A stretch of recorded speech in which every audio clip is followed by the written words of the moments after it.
Man, isn't it great to be on time for once?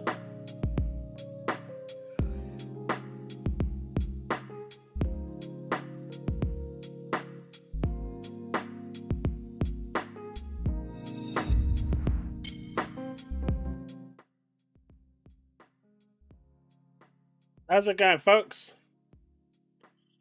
How's it going? How we doing? Let's see.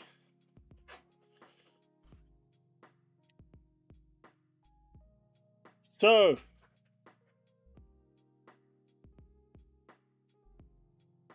Stevo here remarkably early. Taz still kind of hallucinating. Gaming called me out. I see you, buddy. Hey, the Scousers here.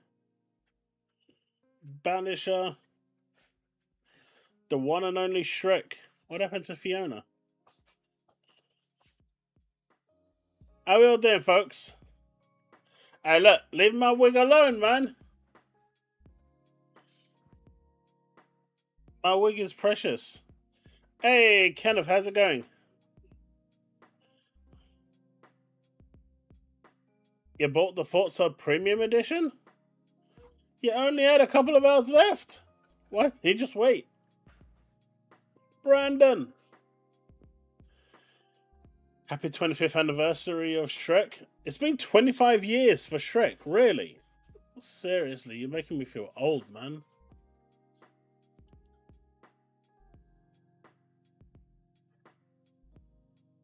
Oh, gaming, I'm so sorry to hear that, dude. Adidas 20 celebrates 22 months of membership.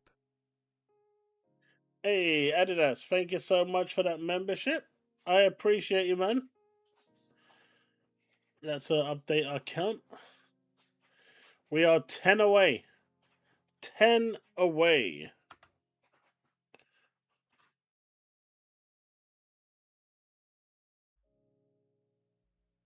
You bought Starfield on Steam. You betrayed the Xbox store? You see? This is what I'm talking about when I say there are acts of betrayal.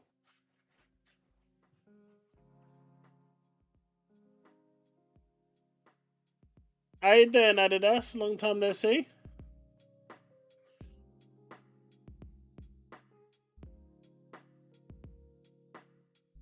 The one and only Paul Harris. Mate, my sleeping patterns are all over the place at the moment. Like, crazy all over the place at the moment. I'm sleeping like a couple of hours every night. And so randomly during the day, I'm just passing out. Pretty much the reason why I'm late today. I'm just not sleep. I don't know what's wrong. I'm not sleeping very well. But I woke up, right? Everyone rushed downstairs wondering what the hell is going on. And this will make you proud, Paul. I'm talking a spider that big. That big.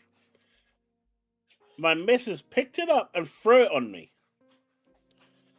And so, you can imagine the rest that ensued afterwards. All my kids came rushing down, wondering what the hell's going on. What's wrong with Dad? Why is he shouting like that?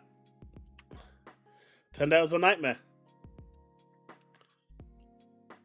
I'm blaming you for that one. Hey, the one and only Shrek. Thank you so much for the membership. I appreciate you.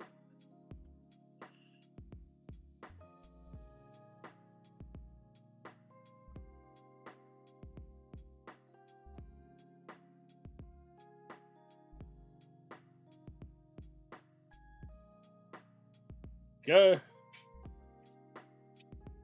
Okay.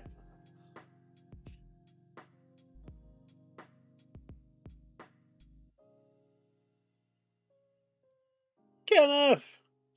Thank you for the membership, dude. So yeah, this thing was massive. Hairy legs, the works, man. Rocks, how's it going, buddy? Xbox betrayed us first by turning us into beta testers. I blame John and Ubisoft. You know what? There is some some truth to this. Apparently, some people took offense in my last video when I called them the Kumbaya crew. Don't take offense. Be proud of who you are.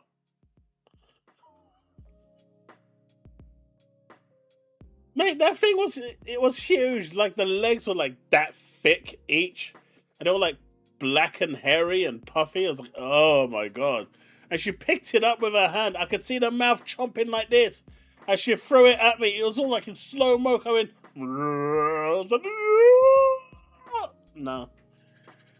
Thankfully, I woke up before it landed.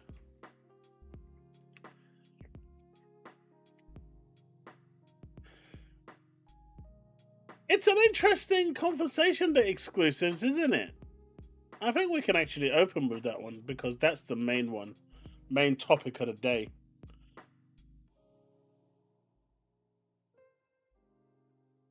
So Xbox put out this feeler.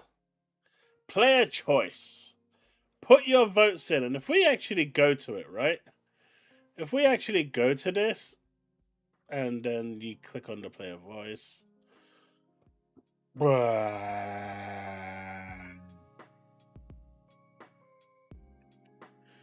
Almost 10,000 votes. Like, there's no competition between anything else.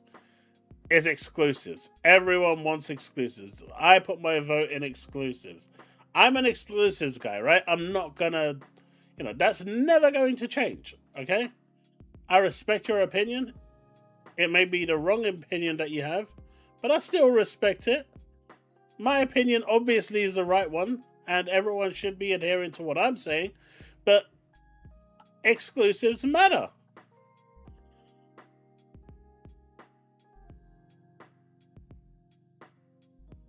But then you have this guy over here, right? Who comes up with something like this. And it just makes you wonder, what are they even talking about? Like, you've just come out saying, hey, we want to have this conversation and all this and all that, right? Let me just get them up because I think it's important. It's important context. Man, Cliff Note, Wuthering Waves is gonna bankrupt me this patch. They're gonna get me so bad. But so this Xbox ID guy, Guy Richards, whoever he is, right, turns around and says, there's lots of exciting things that we're doing throughout the summer and as well that we'll be looking forward to share more about. It's less of a celebration of the past, but more about positioning Xbox for what comes next in the next 25 years. If you think about what's going on in the industry in terms of how player behavior is shifting, but it only seems to be shifting for Xbox gamers, right? Sony and Nintendo ain't shifting nothing. Players are playing across different devices, they're accessing games in different ways, but only on Xbox. Not anywhere else, just Xbox. Free-to-play, premium subscription, business models are all changing. Again, only on Xbox. We're going to keep meeting players where they are, and that's the key thing there. The moment the world continues to evolve and change, it doesn't. That's the problem. It's not evolving and changing. So they're still going with that mentality of multi-platform, because that's what that screams to me. But then you've got this over here, and they want your feedback, and so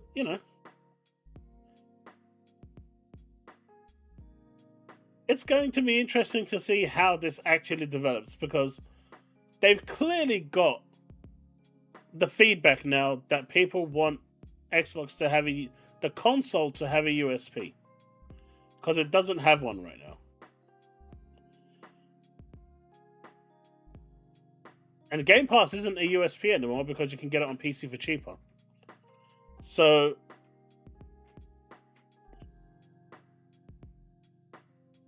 they just need to come to a solution. Sony has already played their cards, right? Sony has said, we value our customers on PlayStation ahead of the PC crowd. So we are going to keep our games, single player games at the very least, on PlayStation, and that's going to be the only place to play it.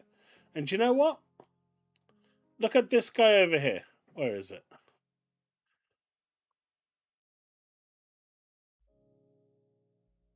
So if we go in this thread, right? This Peter guy, don't really know who he is.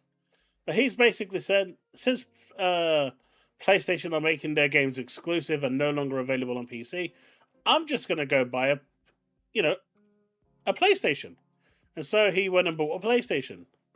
You've got this dude over here, nothing against him. We have similar gaming devices. I have a PC and a PS5 Pro as well. My favorite PC ports are The Last of Us, are the older titles that are significantly better on PC. Two examples are God of War. As long as Xbox keeps releasing their games on PC, I have no intention of even looking at anything that's Xbox related. Right? So, there has to be a give and a pull at some point. They're either going to support the console properly or don't do it. This half in, half out bullcrap needs to kind of come to an end. And so, what we have right now is this.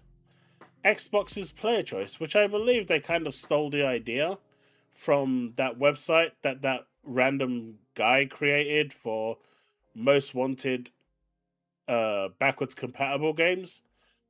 I think they kind of recently just came into notion with that one and said, oh, this looks really cool. Let's make something ourselves. It's amazing how quickly they could build something like this, right?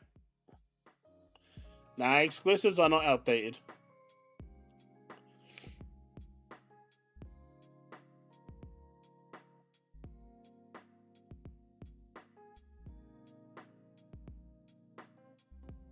Diablo, you know you can always reach out to me, buddy, off stream. Anytime.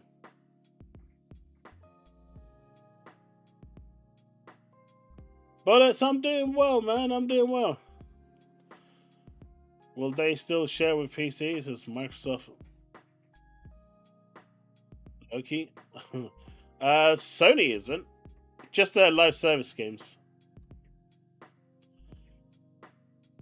Yo, Steve, I didn't ask. How's the recovery coming along?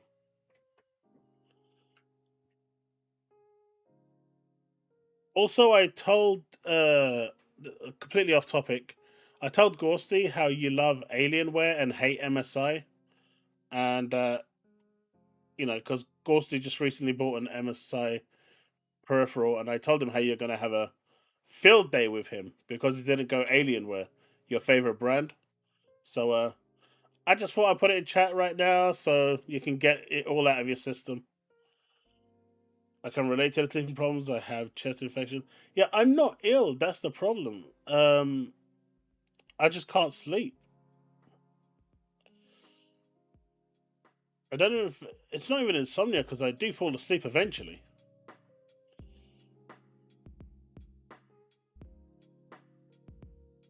Yeah, Brandon, he's gonna come for you, man. He is gonna come for you.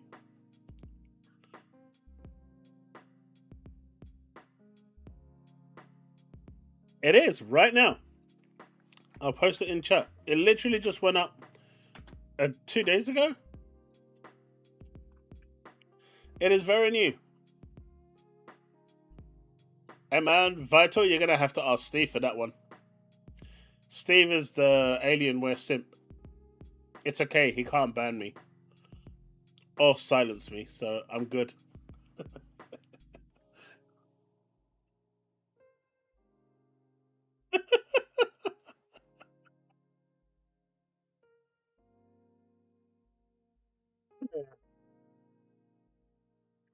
Nah, after that nightmare I had, Paul, I'm good. I'm good with spiders for, say, the next 100 years. That was the most horrible thing I've experienced ever. And there's some weird shit I've experienced. But that one I just had was just weird and nasty.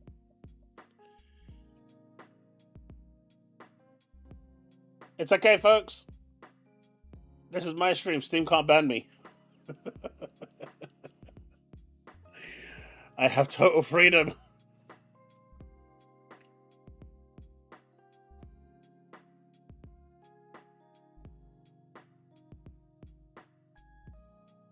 So yeah, when it comes to exclusives, it's a bit of a weird situation. I think Asher wants exclusives, but Satya doesn't.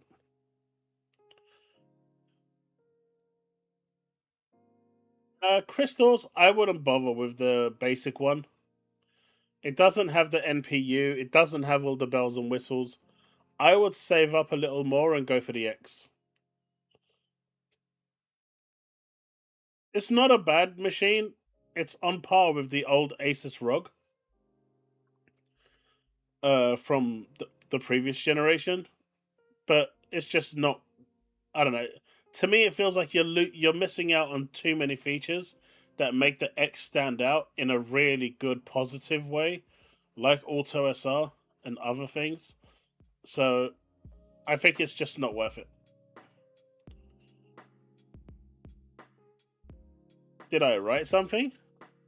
What in here? Nah, I just upvoted. They had all the stuff I was interested in. I haven't logged in at the moment, but I upvoted exclusives backwards, make online free. I don't know what they wanted achievements for. Family plan. Back to Brazil, I didn't know about that one. This one is weird. Allow disc-based games with Project Helix. They haven't even announced it's not going to be disc-based. I like Xbox avatars, so that was another one for me. The HDR dashboard one was kind of funny because the Xbox doesn't have a HDR dashboard.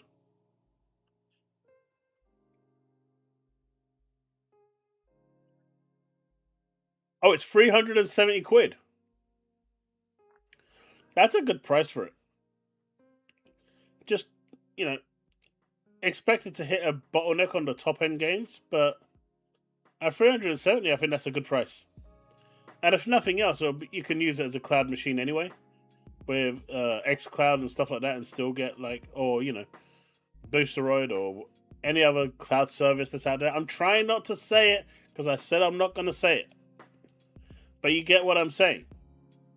You know the mission. You understand the service that I'm talking about. The one true service. The one that shines above everything else with the lowest latency out there. The one that provides you with a 5080 experience, but I'm still not going to say the name because there's people in chat that are going to call me out on it. So, you know the mission.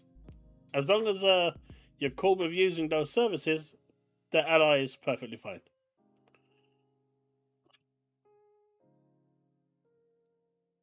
I can neither accept or deny, Chris, but you know what I'm talking about.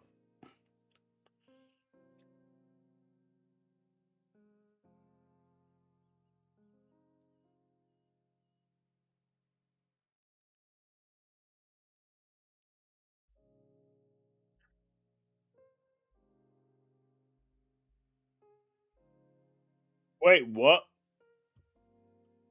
They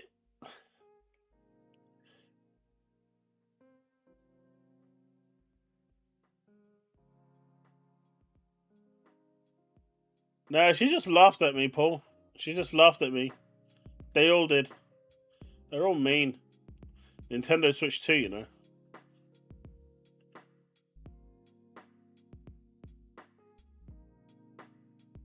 Look, you guys aren't gonna get me to say it. I ain't saying it at all today. You ain't catching me out. Uh-uh.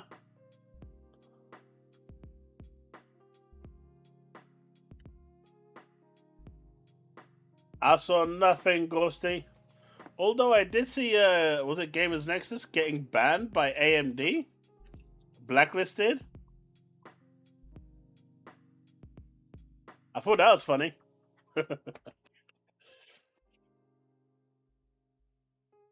Right now, the general consensus is with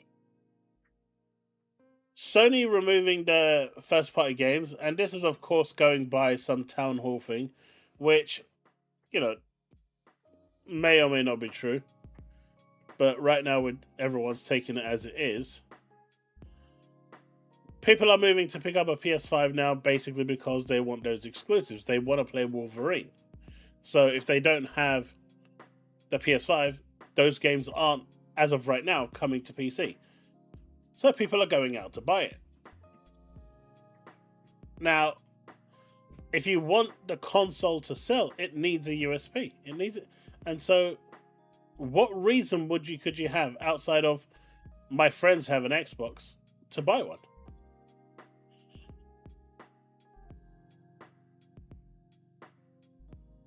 Hey, look, I am not saying it.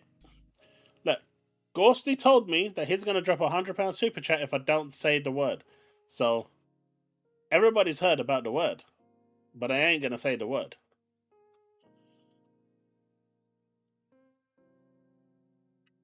Yeah, I think Puerto Rock actually summed that up quite nicely. Because he basically called out PlayStation and everyone under Sony, saying not everyone is a Colin Moriarty or has the connections that he has. So what about, the common folk like us who don't have those connections? Why can't we get a resolution in a few days? Why do we have to wait 3 weeks and potentially not get our account back? Considering how easy it is to get your PSN account hacked today. All you need is a transaction number to prove of purchase and an email address, and you're like 80% there in having a good chance of getting someone else's PSN account. It's crazy.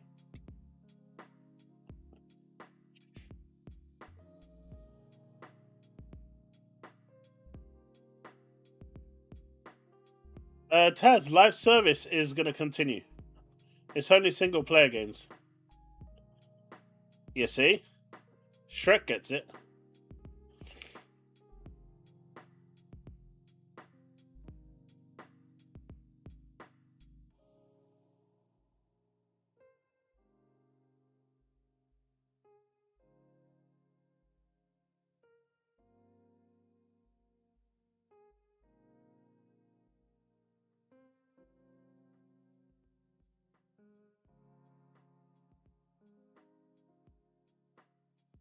PS1 was CD drive, cheaper price. PS2 was DVD, but those are the USPs. Sony during the PS1 and PS2 era didn't really have any exclusives. They relied on third-party support. In fact, they were so dominant during the PS1 and PS2 era that they went round to studios saying, if you release your games on Dreamcast, you won't we won't allow you to release your games on our platform. Rockstar at the GDC confirmed this 2 years ago, where Sony approached them and said, if you release your game on the Dreamcast, you can't have it elsewhere. You can't have it on PlayStation because they had a working Dreamcast build and they had to can it. Half-Life was the same with Valve. Sony's influence was so big that they pretty much dictated what these studios could release their games on. That's why the Japanese market started releasing exclusives on Xbox to try and break the monopoly that Sony had. It didn't really work, but even they were scared because they didn't want to fall into bad books of Sony. But as of really the tail end of the PS3 is when their exclusivity program started, because they had to actually compete with the 360. The 360 dominated for the majority of that, generation. But it wasn't until the end of that generation where Sony pulled it round and actually, toppled the 360. But it was through their games like The Last of Us and Uncharted and things like that. And then during the PS4, they went ham. They went crazy. Their first party games were coming out left, right, and center. They went crazy with their first party support. It just kept on coming. God of War, everything. Admittedly, during the PS5, they've not done as well. But, cancelling 13 games in mid-production is going to have repercussions. But this is why people say the PS5 generation wasn't a thing. But they're kind of living off the momentum of the PS4. So, going all the way far back, yeah, I get the point. But even Sony today turned around and said, we are leveraging third party support because that's what we do best. See, Blade is the one that I actually don't think should be exclusive because that will absolutely cripple uh, everything. Blade is the one, that contract that Insomniac had is crazy, and if it's anything like that from Microsoft, that's going to be horrible. That's the only game that I think is a weird one. I don't think they'll get enough sales unless they don't put it on Game Pass.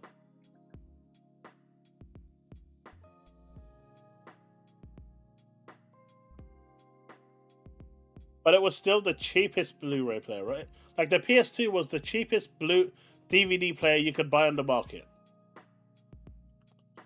Like no matter which way you look at it.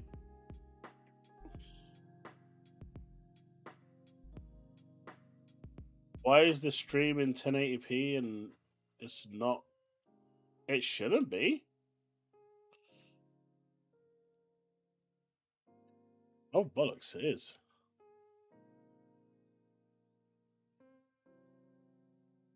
I actually don't know.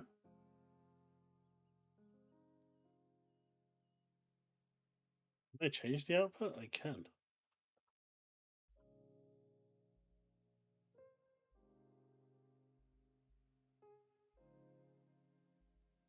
Alright, that's changed. Let me check one more thing. Alright, that should have fixed it. If you refresh it, it should now be fixed.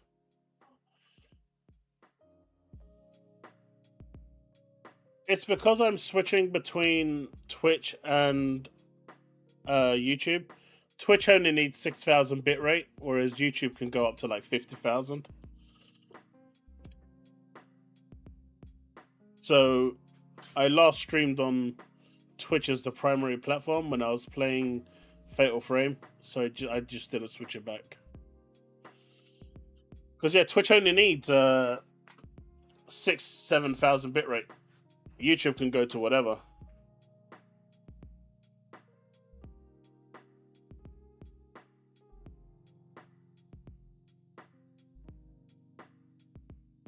Yeah, if you refresh it now, it should fix it. Give it a few seconds then. I've upped the bitrate to 25,000, so that's what will allow the higher rates. It's not restricted to 1080p. And I am streaming on the right channel, right?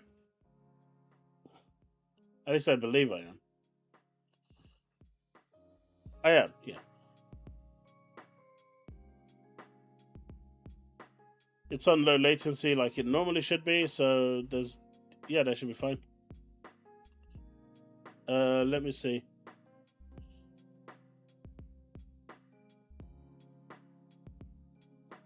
That's all fine. So fine.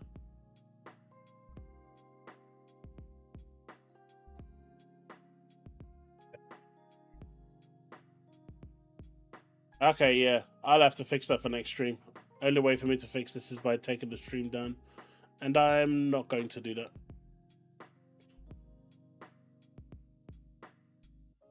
I've got it. It's outputting at 2K, but it's downsampling to 1080p. Again, because Twitch doesn't do 2K. Yeah, it's going to stay the same. Sorry.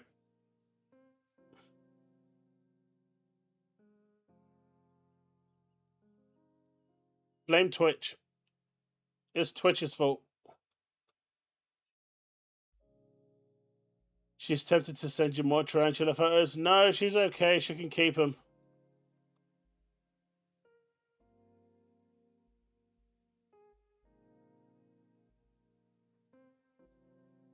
I know, right? Now that I've actually got a beard again.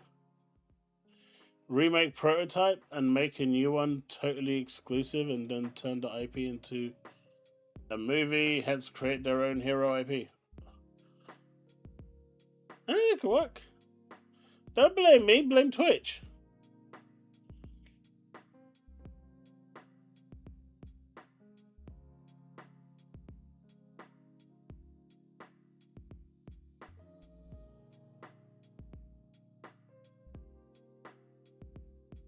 Minnie's fine. I think he's just finished his exams for this year. Or I think he had a couple of exams this week, so he's finished those. So yeah, he's just enjoying some quiet time. No, we need more movie adaptations of games. I'm not gonna rest until I see Batista playing Marcus Phoenix and Vin Diesel playing as Dom. And when Dom says, "We gotta do this for family," that's it. That will be the moment that we have reached pinnacle peak.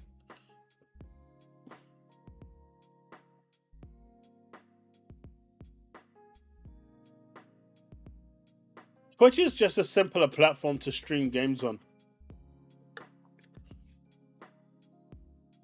It's really that simple, Kage.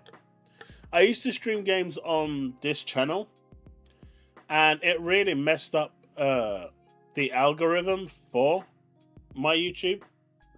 It got to the point where YouTube wasn't even sending notifications out to people because so few people were turning up to the video game streams. So since I've actually stopped and moved the gaming to my other YouTube channel and Twitch, where I multi-stream my Let's Plays, things have picked up on this channel quite a lot.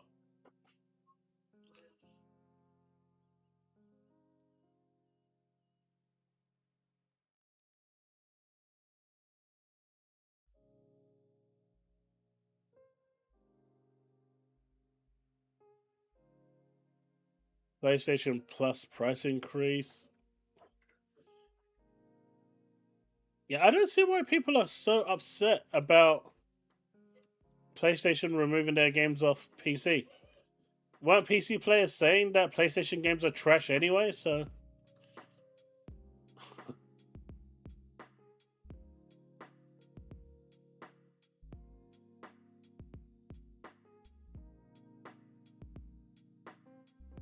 what is it with you and my hair?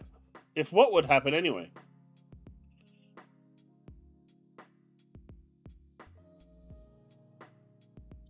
But I can see P Rock very happy with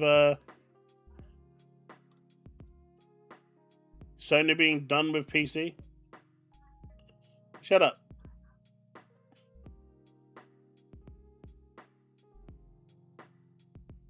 I think a Pixar taking over Blinks could actually work. Ilray, I did. It looks great.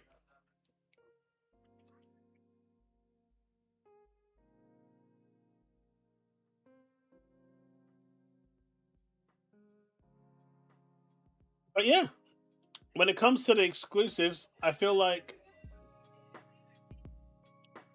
we're gonna see what they decide, but they've decided to give the people a platform, and the platform has spoken.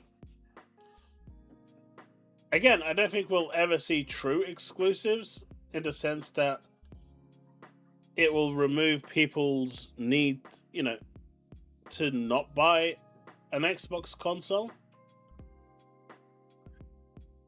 But I feel like it's a conundrum, right? It's a conundrum because you got the Steam machine coming out, and apparently that's going to try and hit a price point of $500 for the base model without the controller, because you can use any controller on it, right? So it's going to try and hit a price point of $500 from what I've heard. If that comes out, doesn't that just complete? And Microsoft continues to release their games on Steam. What has the Helix got that the Steam machine doesn't?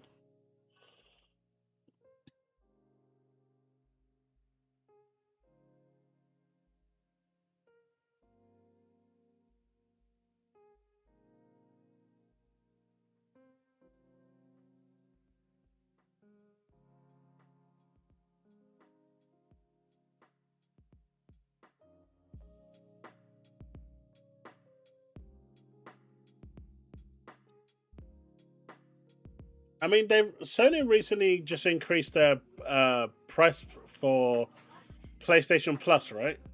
They increased it by £1 for the monthly, and again £1 per month for the free monthly. Premium and extras hasn't been touched. Now, a lot of people are saying this is just, Sony testing the waters or stuff like that. Personally, I think they're literally doing it to try and get people off PS Plus by bridging the gap of PS Plus to extras.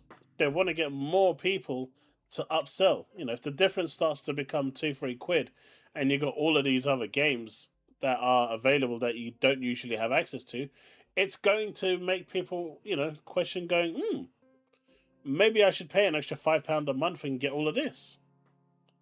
It's possible, and I think that's what they're going for. They're trying to get people off the basic PS Plus and move them over.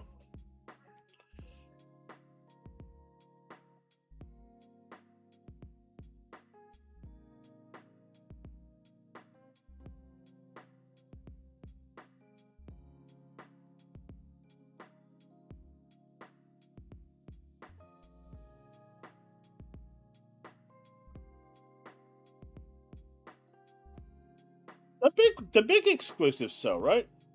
Stuff like Uncharted, God of War, they sell. And they've continued to sell. Even if you look at their third party exclusives like Final Fantasy VII Remake, that sold like 3 million units, right? On a single console. It sells.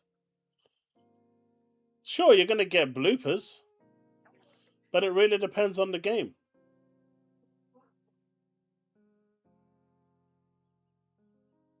I don't know. I've got my PlayStation. I barely use it, right? Like, honest to truth, the first time I use it in a long time is to play Fatal Frame 2, which I'm streaming at the moment. But I haven't really used my PS5 in a long time, and I think the next real time I'm going to use it is to finish God of War, to play the new Wolverine game, maybe to go and 100% Stellar Blade at some point. They've not really captured me in the way that they needed to this generation.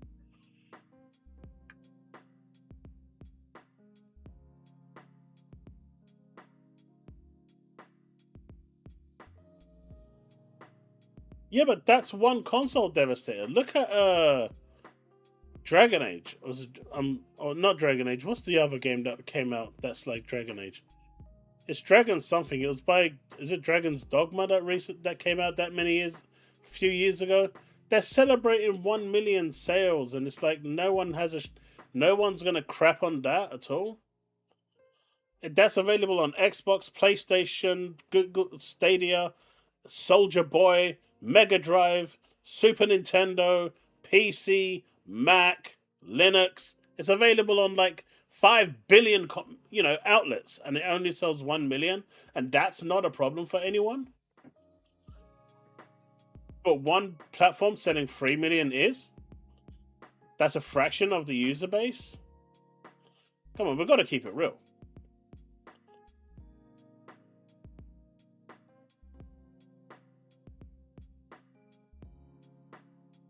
Subnautica is insane. I don't understand. That's crazy. Subnautica has really surprised me. Has it hit 5 million already? That's mental. I'm still not going to play it, but it's mental. I just thought I'd get that out there in case Power Boss is in the chat. I'm still not going to play it, but I'm not. It's insane how thing. Yeah, but Vital, look how many people are mocking 3 million for 80 million shipped consoles, but how many millions? There's 1.8 billion PC users out there, right? That's what we're constantly told. So with the 1.8 billion plus the Xbox consoles plus the PlayStation consoles, you're looking at nearly what, 2 billion, and only 4 million sold. We got to keep that ratio real. I expect 20, 30, 40 million with the way these, everyone's going on about it. Man, Velguard is lucky to sell 20. Not million. I mean, literally 20.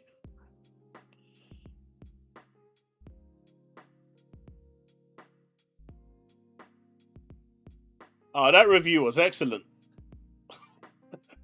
There's too much water in Subnautica, too. So they downvoted it.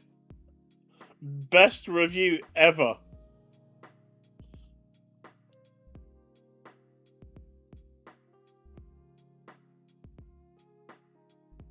I'm good, man. You know what, Woodpit? I'm happy that you like it. It makes me happy that you're going to play it instead of me. I'll just continue in the realm of waifus and Fic Fire saving lives and continue playing my Wuthering Waves and NTE while you go dive underwater and do what else you're doing. Lucilla's coming home soon.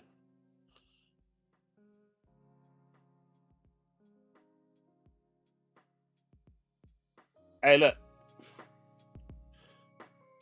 Welcome to High God.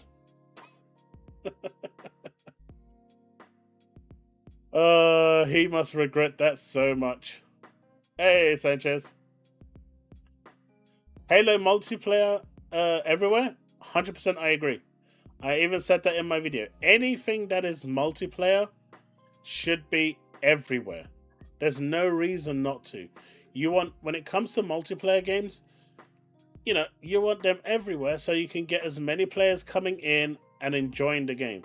Now, I do think that there should be a toggle between everything and console only. But the console will remain open to all consoles.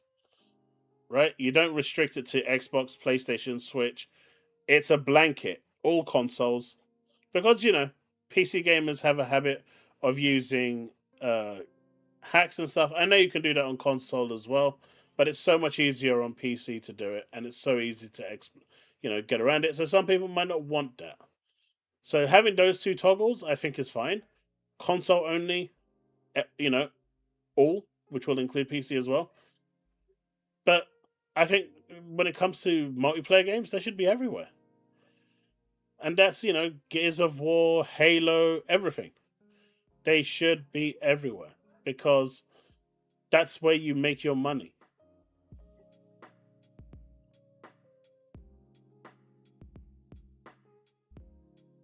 Except Gears Chaos.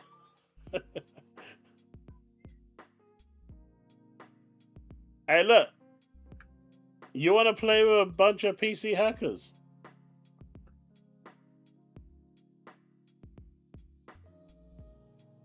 Unfortunately, Sony does require that as an option, which is why it wouldn't work. So, in my opinion, that would be something that Sony would have to ease up on in order for them to push their games to PlayStation. Otherwise, there's no real point. The idea is not to segregate the market. And if Sony's going to segregate the group and the market, then there's no point. Like, I remember, I think it was J-Dub. As soon as he got Gears Reloaded, the first thing he did was turned off crossplay. So he only plays with PlayStation people. Like, how does that benefit the multiplayer experience? Like, I don't understand.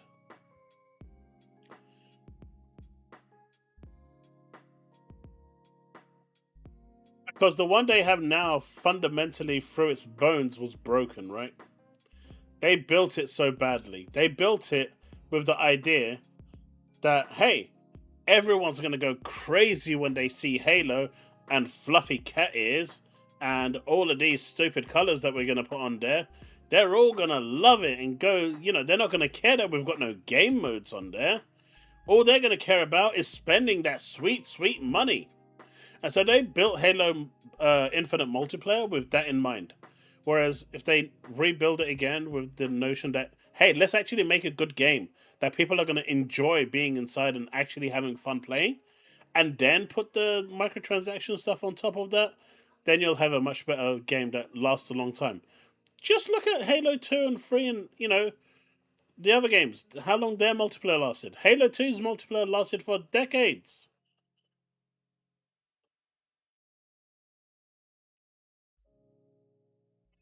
Do you know what, Steve? They probably need someone like you there to basically give them the ultimatum. If you don't allow me to do this, you're just not going to get the game. Choose your poison. Do you want it or not? Chris Dawson 316 celebrates 16 months of membership, console players to get better against PC hackers. Hey, Crystal, thank you for that. I appreciate it. But you can't get better against hackers. That's the problem. You can't do it. You can't do it. Not unless you use hacks on console with like Cronus and stuff.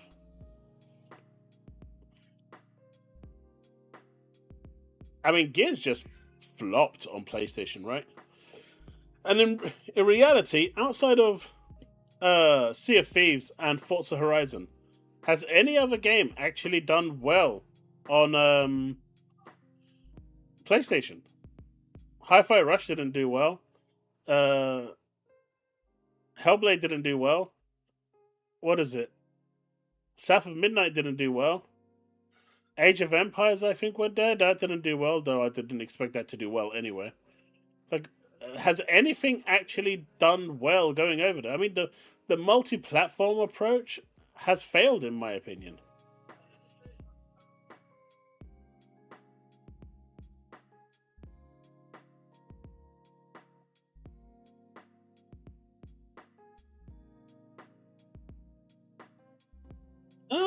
Doom was kind of a legacy title. It was always on PlayStation and everywhere, so I wouldn't say that one. And I know you could say the same thing for Hellblade to a certain extent, but it did release at a staggered release, which is why I'm including that. Now, if Doom released like a year later on PlayStation, then I'd say sure, but it released day and date. I just think the direction they took Doom was just not what people wanted.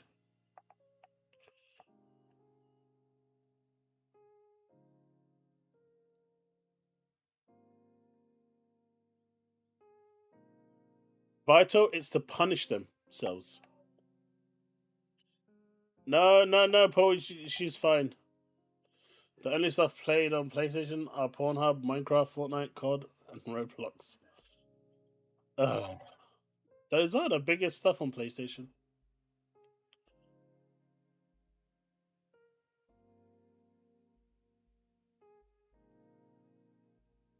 I don't know. Forza has proven that they don't need to be everywhere.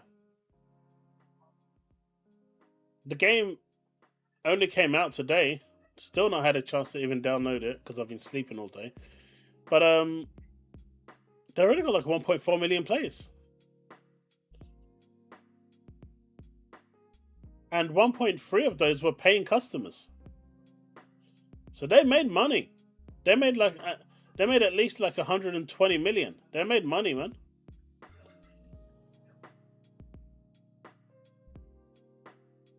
I mean, it did really, really well. There's no, I can't see how he wouldn't.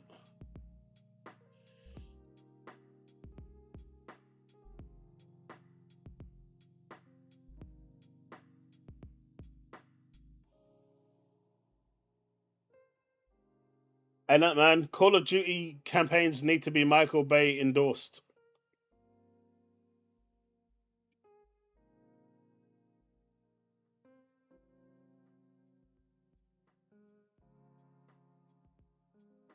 Yeah, I don't even think it's like an exclusivity thing. I just think Xbox fans just don't want games going to PlayStation, and I totally get that. It's because it's one-way traffic, right? The traffic is one way. It's not two ways. If Sony was giving, you know, single-player games to Xbox, I don't think you'd see many Xbox fans complaining because the traffic would be both ways. But they're not prepared to do that. In fact, the reason they're pulling games off um, the likes of PC is because where is it? Is this it? Even Digital Foundry agrees with what I said months and months ago when I posted on X. Helix is partially the reason. The Steam machine is also, a factor, but it's the fact that Xbox with Helix is going to be able to play those games, and they don't want it. They don't want their games on Xbox.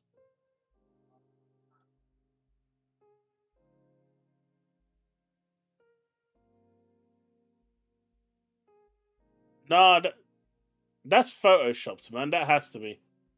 That has to be photoshopped. There's no way that's real. Wait. Gaming, is that actually real?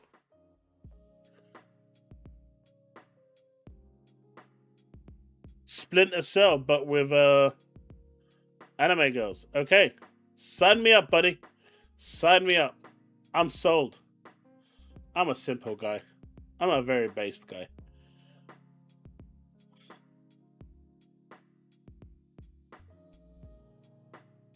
Hey, that's a lie. I enjoy them bags. I mean, I suck at Saros. I'm going to openly admit that. I suck at Returnal too. I am absolutely shit at those games. There's no two ways about it. Everyone's seen my gameplay. Even if I wanted to lie about it, I can't because you guys have seen me play it. There's, at some point I've got to hang my head in shame at just how bad I am with those games. But I still enjoy it. I enjoyed the Last of Us series. I mean, I'm on record saying it multiple times. Uncharted is a good game. Ragnarok was trash. I did not like it at all. 2018 was good though. Wait. We need to get over this thing now. I ain't no pony. We need to get over this. I'm not an Xbox either, but I'm an Xbox fan. We can stick with that, right?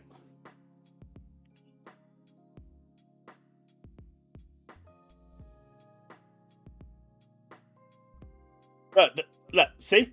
This is why I said I ain't even gonna deny it because people were there to, embrace just how bad I really am at those games. So there's no point in me even trying to hide it. But if we look at this, right? This is from. Is this the Digital Foundry thing? Yeah, it is. Bloomberg's typical well-informed Jesse Trials reported new single-player games aren't going to be coming over, but is it the right move? Before we get into that, it's worth clarifying that while narrative games are reportedly now off the cards, multiplayer games are still going to be a thing.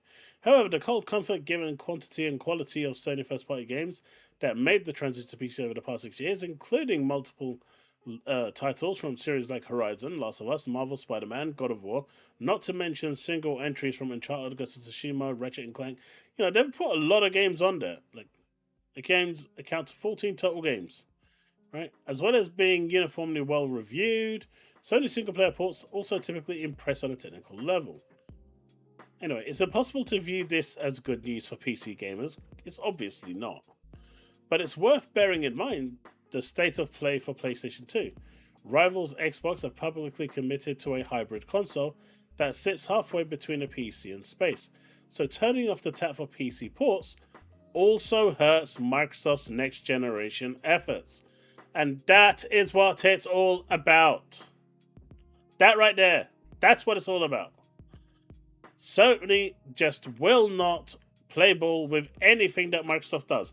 But they will turn around and say, please, sir, can I have some more of your games while we don't have F4 on our platform right now?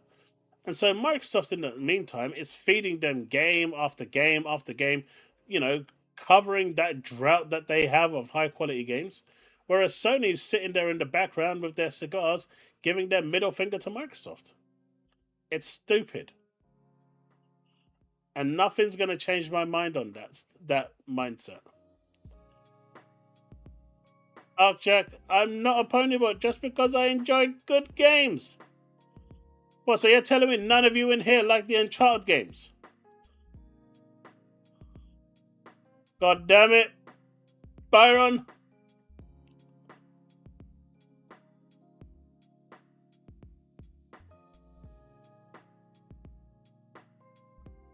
Thankfully, I'm not bald then, innit?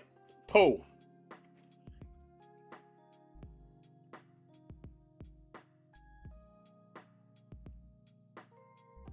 That is one thing I have not done. I have not flip-flopped. Not once. And I'm proud of that. While everyone was saying, exclusives are antiquated, they're a thing of the past and all this and all that, I stood my ground. Now, there are some people in this chat that still defend that, exclusives are bad. And I respect you. I genuinely do. From the bottom of my heart, I respect you because you, sir, are a man of integrity. You say one thing and you stand by it. And I totally respect that.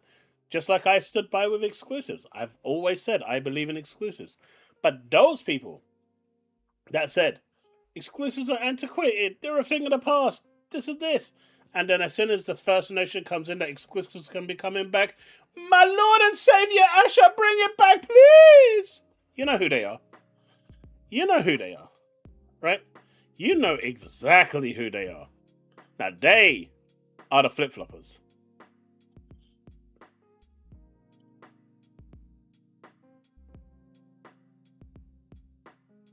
You see? Shinzo likes Uncharted. Banisher loves Uncharted.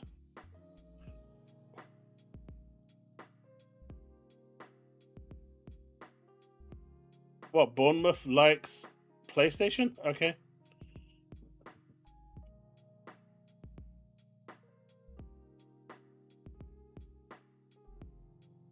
Il Rey Tito. That's exactly what Sony should have done. Releasing like the Uncharted Legacy. It's on PC already. Just port that over to Xbox. God of War 2018 should be on Xbox. But they won't do it. Because, as far as they're concerned, they want Microsoft to literally just disappear. And they are willing to take the 30% that they get of every Microsoft game that releases on PlayStation and go and, do third-party deals to keep games off Xbox. Now, if you're a PC gamer, none of this matters to you. And this may all seem like a trivial, nonsense conversation. And in reality, PC gamers don't really need to get involved in this conversation because this only really affects those people that are console gamers. And it's that perspective that really counts here. The ones that do play on the Xbox console, even if it is at 720p upscaled to 4K. That sounds horrible, I know. But it is what it is. At least it's not 240p like the Switch 2. Now that is when you're getting into desperate times. But, it's the Xbox gamers that are losing out, and I think that's just not fair.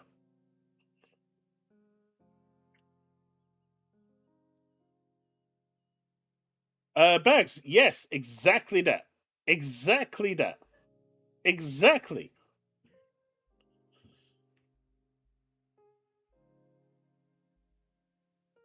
I'm not sure how they're dying though. Financially, their books look good.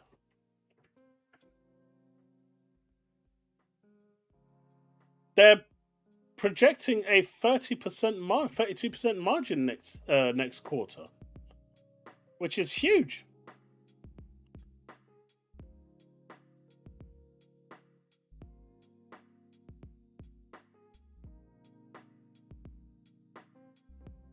My stance won't change. Most of the bad decisions out of Xbox are Satya Nutella. I mean, it is Devastator. It is. Satya is the root cause of everything. Right? Because, look, the final decision comes from Satya. The people below him can say what the hell they want, but he can overrule them.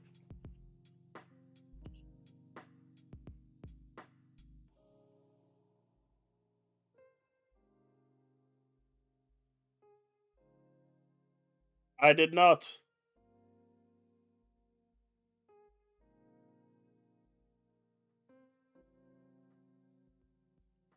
Exactly, Sanchez. And as I showed earlier with that guy who's a PC gamer, he just went out and bought a PS5 because of the news that Sony's pulling out.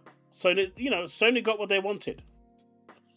Sony wanted people to, buy the PS5 hardware, and so they got what they want. Arsenal are champions? Not on my watch. Not on my watch.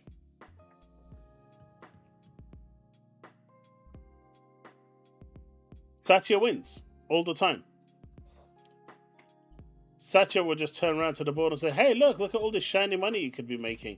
It doesn't matter about the console or anything else. Just look at the shiny money that's going to go in your pockets. And the shareholders, they don't care about Xbox.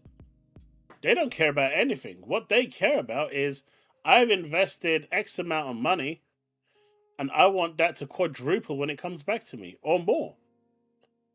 And as long as you can make that happen, they don't care what you do with that money. They just want a 10 times return on their investment. So whether it's Xbox or Zune or whatever, they don't give two cahoots. All shareholders care about is the return. That's it. What if Asher came out and said Xbox and PC is the future for growing the ecosystem while Sony funds? I mean, it'll be interesting to see how it does during the PS6 era, right? I think GTA is going to be another massive rush for people to go out and buy consoles. But after that, I suspect the amount of consoles being sold are probably going to dwindle.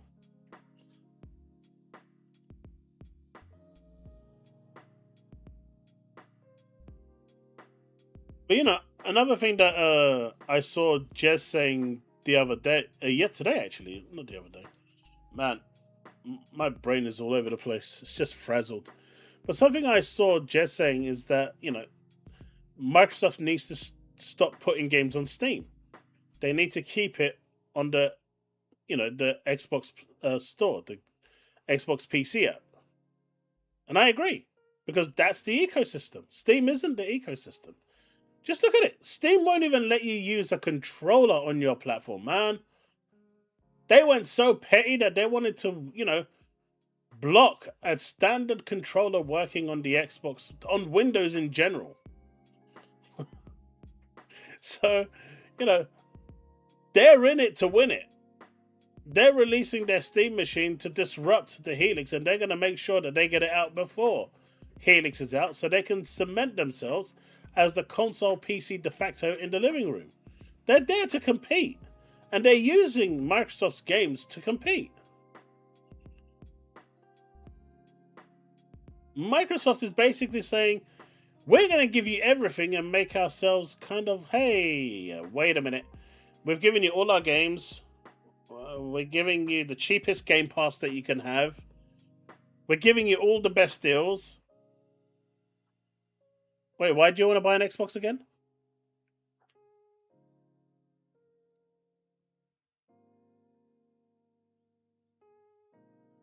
If the right game comes along, exclusivity does so. If the right game comes along, it does so.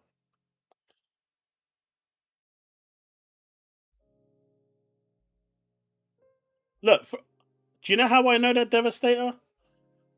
When Final Fantasy 17 comes out, if that is hypothetically exclusive to PlayStation, Steve will go back out and buy a PlayStation 5 Pro just for that game. And I know this. He may deny it, but I know that he is, because he's shown me the achievements he has from Final Fantasy Pixel Remaster 1 to 6. He's 100%ed the whole lot.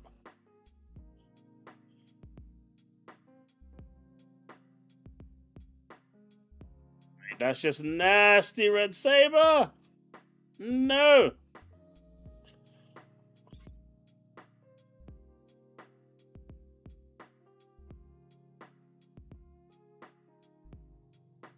Bullets knows what I'm saying is real. If you have the right game, it will do it.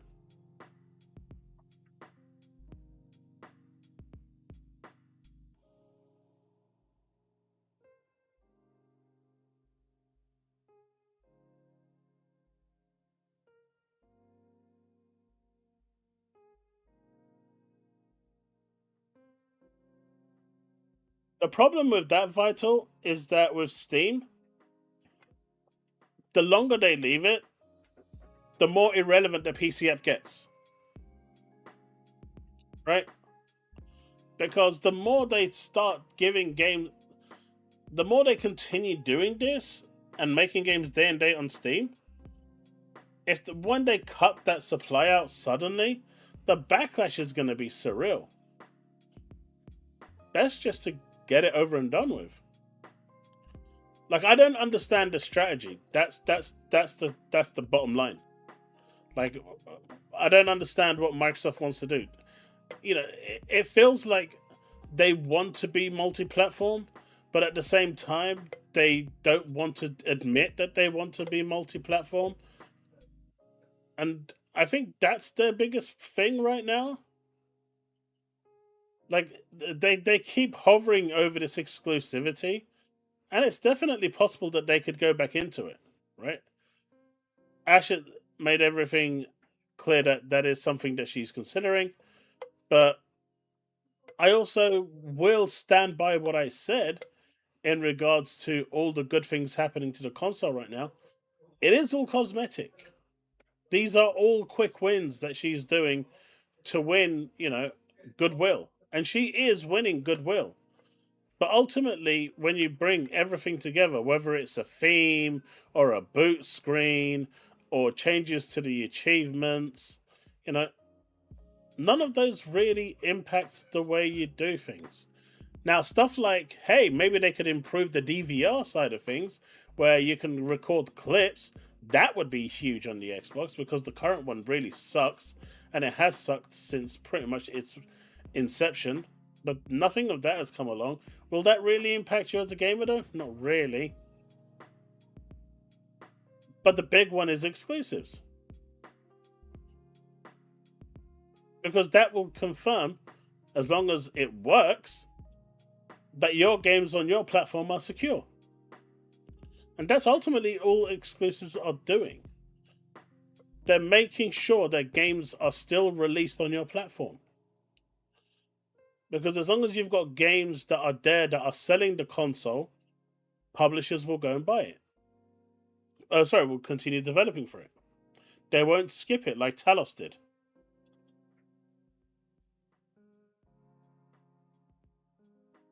It sold 3 million units just on PlayStation, man. Again, we're going back to that whole thing. One platform sells 3 million units. Another game. Look, what I don't get is if one game sells 3 million units on a single platform and that's deemed bad, why is everyone celebrating 1 million units for a multi platform game? Surely that has to be even worse, right? If it's multi platform and it's selling 1 million. I've never understood that mentality. Maybe someone can explain that to me. 17 isn't going to be exclusive. Kiln shouldn't have been exclusive. Kiln should have been multi-platform. I really like that game, by the way. Kiln should have been multi-platform. Hey, Bold Alpha Wolf.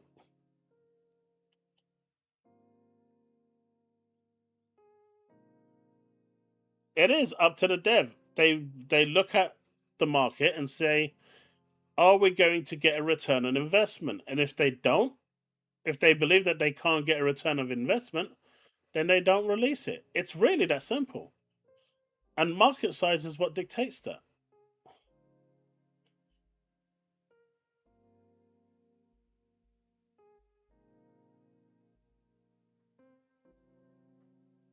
At the moment, I'm playing Fatal Frame 2 Remake.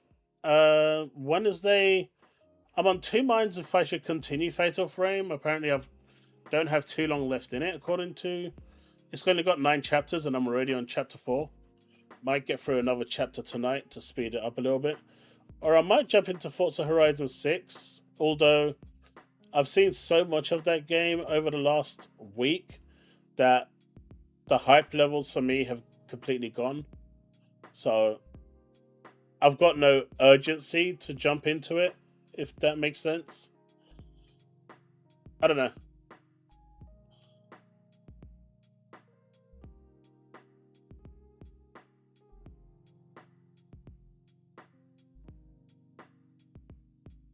But I didn't say that, Steve.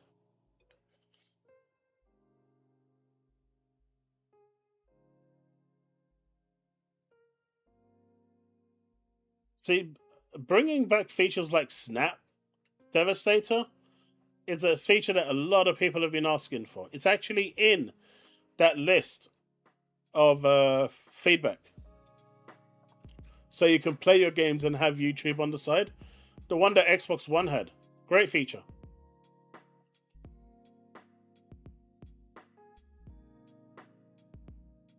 In fact, you can't expect your hardware to sell well when you are putting all your games everywhere.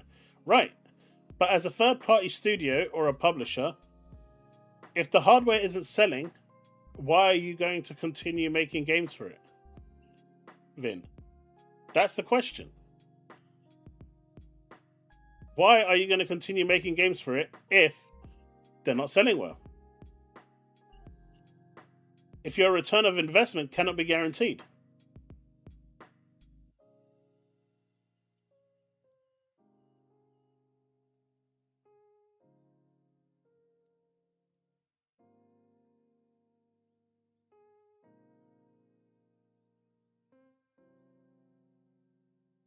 The reason why Microsoft haven't announced they go multi-platform, they could be waiting for the UK EU lawsuit.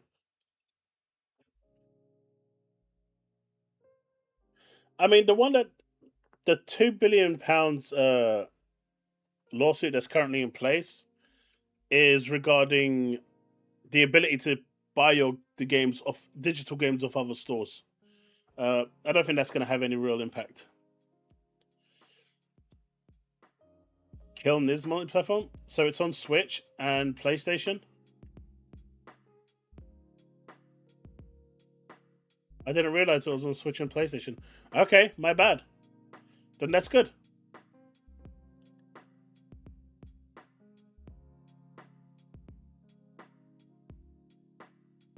Look, we all know that I don't have a tablet over there that you guys can't see that I got for free that has all the information I need while I'm playing. There's nothing there, my head going this way, I'm just exercising my neck every so often, Steve, as I'm doing this. I'm not checking out the guide. Just saying. The hype is real. Oh, I'm not saying. Look, by the way, I'm not saying Forza Horizon 6 is a bad game. I'm just saying the level of hype that I had, where I couldn't wait to play it after seeing everything that I have online, because I've been watching a lot, it's kind of diminished my hype for it in terms of urgency. I am going to play it at some point. It's just I'm enjoying other games at the moment. I don't have that urgency to jump into it right now, this second, kind of thing. That's what I mean when I say multi-platform. Available on all platforms.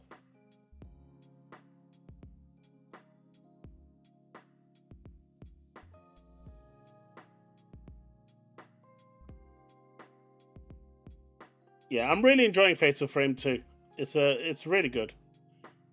It had me stumped a few times, but it's a good game.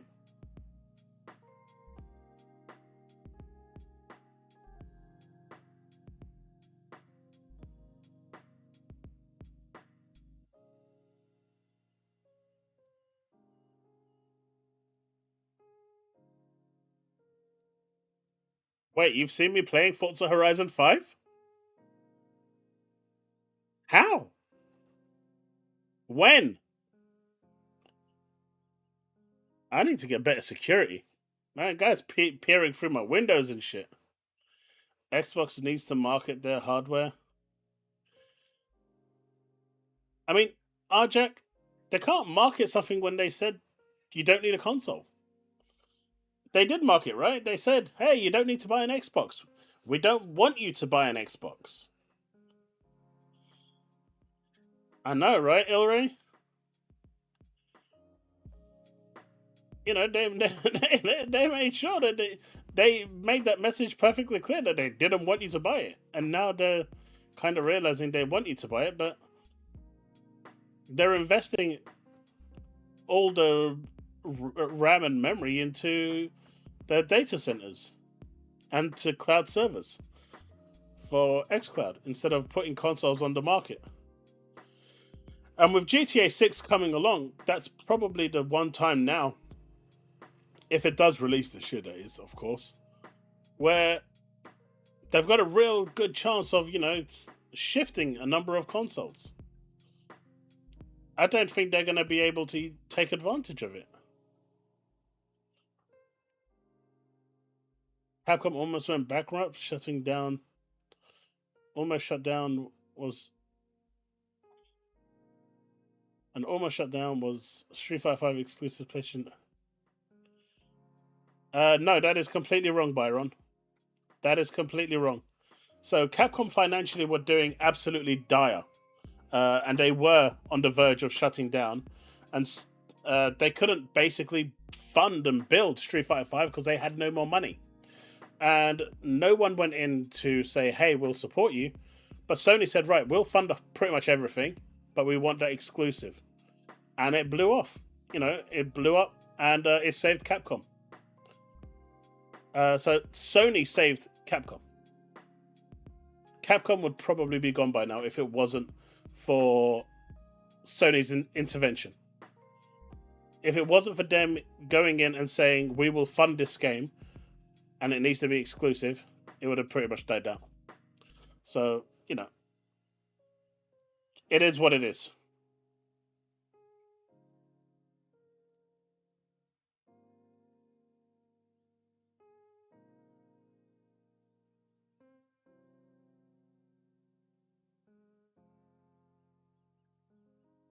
Forza isn't just good, it's great from what I'm seeing. I've seen some crazy stuff, man. I'm seeing some crazy mad stunts on Forza.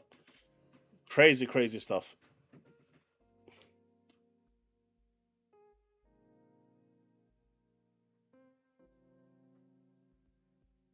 It sold enough to keep Capcom afloat. It doesn't matter that it was poor or nothing. The fact is, it sold enough to keep them afloat. Hey, good night, Paul. Have a good one. Consoles are too expensive. Sony right now apparently are being sued because they put up their prices after the tariffs. I mean, I don't even get that lawsuit. That one makes no sense to me whatsoever, considering what did Nintendo and Microsoft do? We're gonna use that market conditions lingo, which instantly means we've got a green flag to put up the price. Oh, look over there! The market condition flag has been lit up against her. It's given us the green light to put up the prices again. What's that? It's got 4 green lights. Let's put it up by £400. Take it easy, Paul.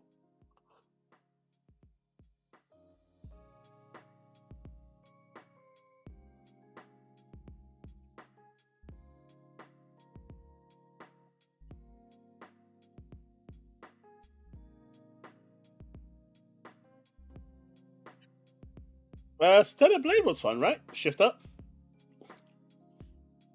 Shift Up was cool. Although Shift Up openly said not being able to release on PC hurt them. So that is one example where you can turn around and say Sony's exclusivity did hurt the studio. And that's why they're not allowing Sony to publish the sequel to the game or the new Project Spirits, because they want to publish at least day and date to PC. Can you imagine if Stellar Blade went day one to PC? Man, that would have been crazy. The sales on that game, just because of the mod potential, would have been out of this world. And even then, at the staggered release, it still sold 1 million units on PC.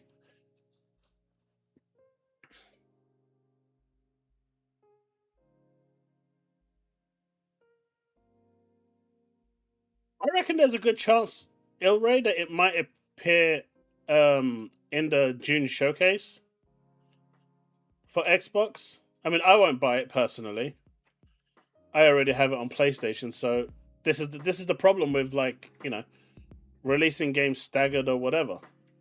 Once you buy it day one, you're not going to buy it again. I saw VG Fight School saying, "Look, the games come to Xbox a year later or 2 years later, but they still arrive." And I'm like, I don't care at that point. For those people that have the opportunity to buy games on any platform, you've already bought the game. Why on earth are you going to buy it again? Unless you're like a diehard achievement hunter like Steve,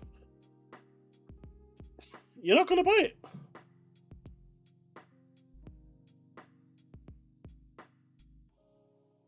And that's the problem. Now, if for those people that only have an Xbox, sure, then you're going to buy it. But you're limiting yourself so much by not releasing a day and date. Especially when it comes to multi-platform games, right? Like third-party games.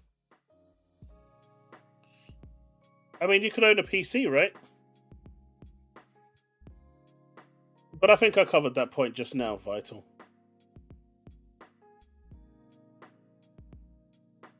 If Navy, if we're talking about the Colin Moriarty, that shit is shady, man. That is shady. I know it's really easy to get around the whole system, but what happened to him was just dirty. They bypassed his 2FA. They bypassed his pass key. They bypassed everything. Right? That's not easy to do. That's an inside job. That's not something that was just, randomly done to someone. That's crazy. That was an inside job, man. I love my Xbox, man. Xbox is great. Still the best looking console out there, in my opinion. The Series X.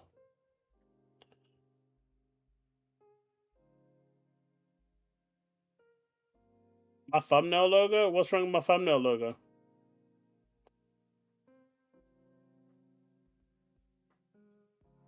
What did I do wrong now?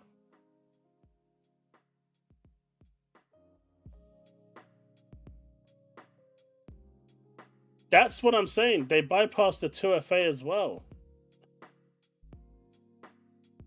My 2FA comes as a text message. It doesn't even go as an email for PlayStation. Right? There's just no way that they're going to do it. This was clearly an inside job. Someone at Sony really doesn't like Colin and decided to attack him.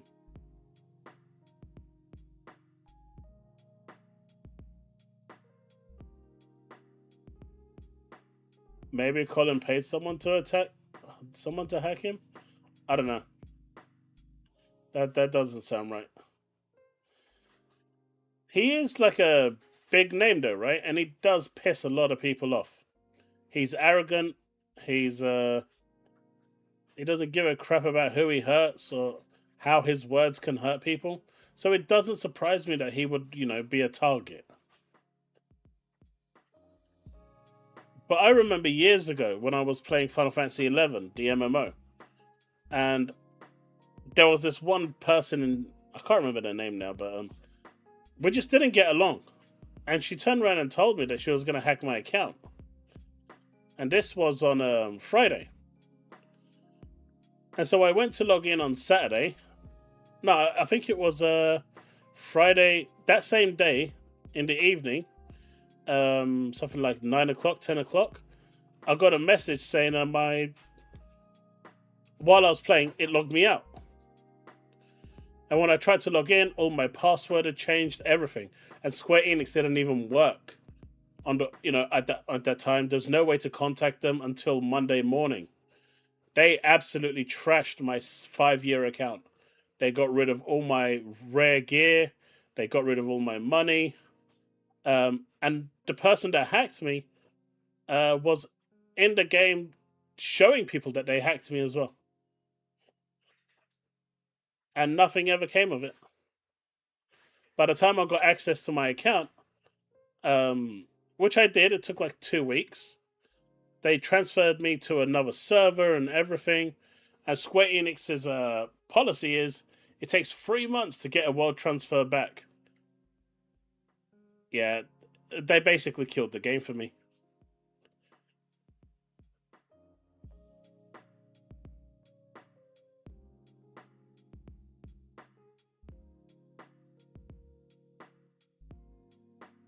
If we have time up, we can maybe check that out, Devastator. Yeah, brothers, the problem with that is not everyone is a Colin Moriarty, right? Not everyone is a Colin.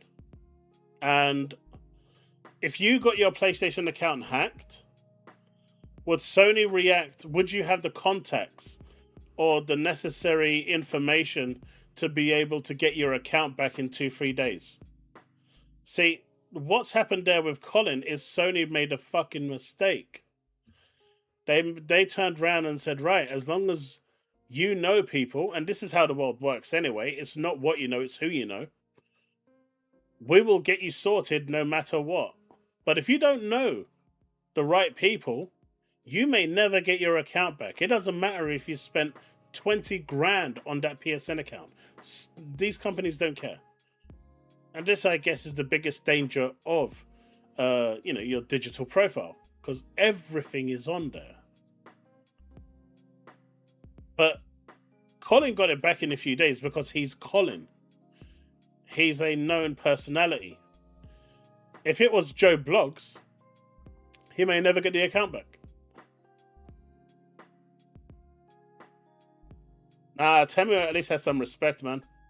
If they're going to scam you, they scam you instantly.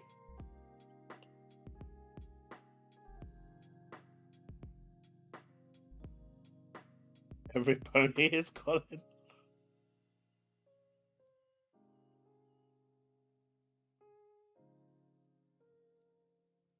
You have no time. How's it going, Bruno?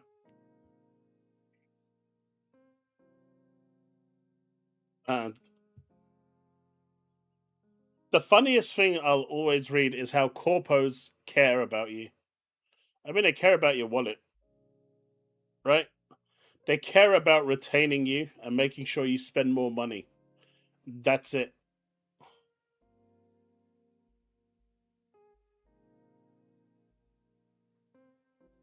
Dude, I remember my Xbox account logged out one time.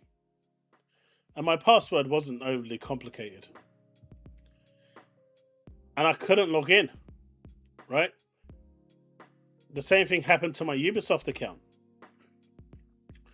Thankfully, the idiots didn't change the email address.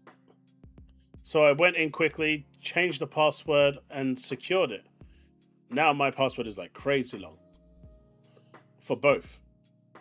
But the fact is, they just do it they will brute force hack anything they can. And the more your data gets out there in the open world, and you see these breaches happening in all sorts of companies, because Sony isn't the only one getting hacked, right? And the average person doesn't change their password, whether they're using it on, Office 365 or Xbox Live or PSN. The average person uses the same password for everything. And so when these things get hacked, all they need is your email address, and they will try that password. And if it works, happy days, they're in.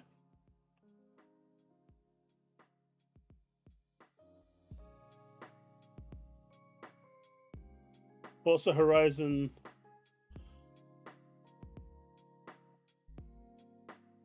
$3.2 million. That's crazy.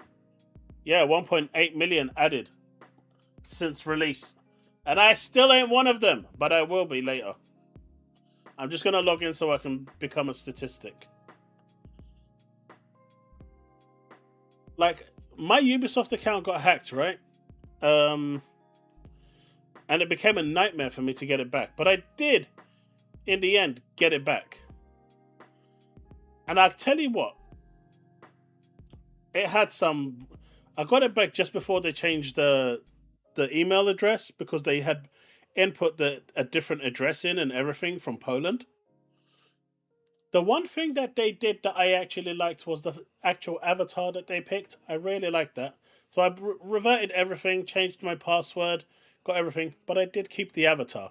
I think that I really liked the one that they actually they spent so much time finding the perfect avatar and uploading it onto the profile that it gave me the window I needed to go in and change my password. So I was really lucky there. But I did keep the avatar because I really liked it.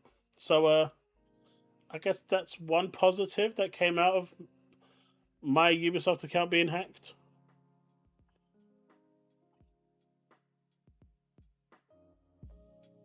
There was another recent hack on Ubisoft as well, right?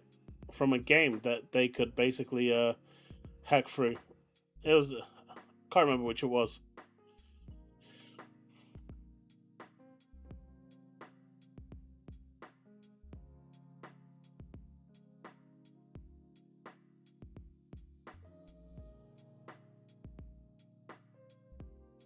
Nah, it was a total waifu, man. I don't even know what it's from, but it worked. It works for me. They clearly knew who I am.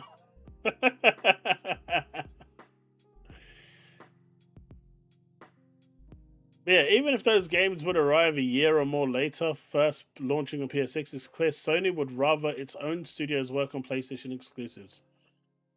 But yeah,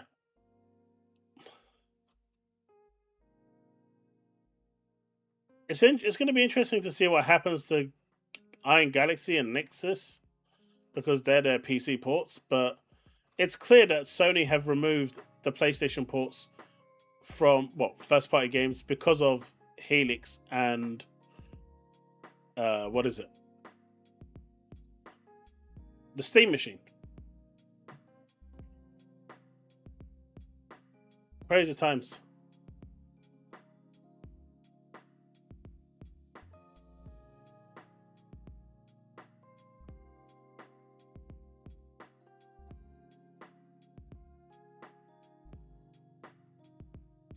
I mean, concurrent is just how many people are on it at the same time, right?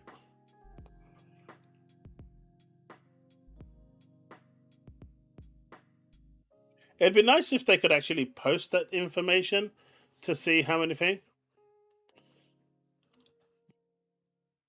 How many on PlayStation? Probably about 10 on YouTube.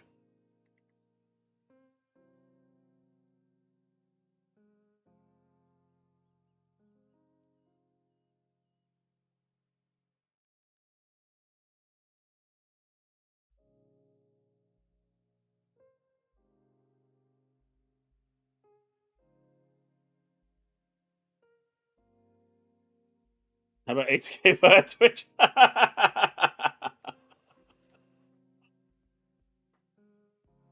You know, I've never really. I can't remember if I've actually played a Tales games before. It sounds weird, but it's been one of those things where I've just. It never really. I think I have. Isn't the battle system all like. Oh no! I knew something went wrong here.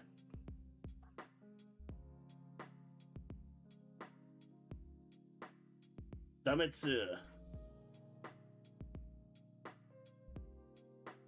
Luna. And is this even going to charge it? Probably not. Did. Okay, good stuff.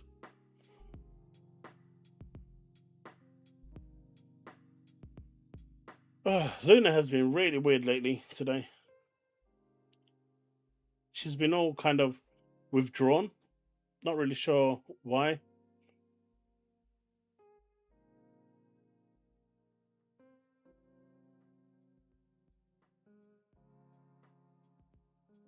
I think it'll get there, Steve. I think it'll get there. But it also shows me that as long as Xbox release high quality games, they don't need to release their games on other platforms. Unfortunately, I don't think they can avoid Steam.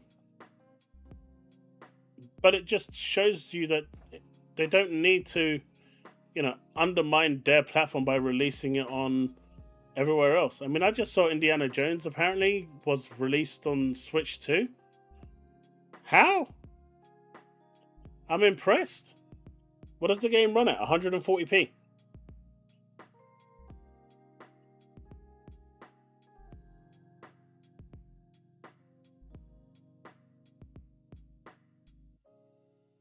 Subnautica 2 is creatively bankrupt. Well, 5 million people disagree with that. Motor Slice is low effort UE5 Gooner bait. That means I'm going to play it. You see, I'm a simple person, man. Just give me a game with cool waifus and I'm there. I'm sold. It's 10p at 5 FPS.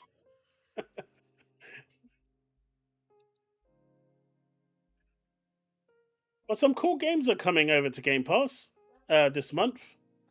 Forza Horizon 6 is already landed. You've got Remnant 2 coming back, I believe. Lunar Abyss is one I'm really looking forward to. That looks really cool. Everyone is going to play Final Fantasy 6 naturally. You've got Outer Worlds. Is this like the complete edition? I'm not sure if it's the first one or not. Echo Generation 2 has been something that people have been kind of looking at. And then you've got a bunch of just random games. But it's a pretty good lineup.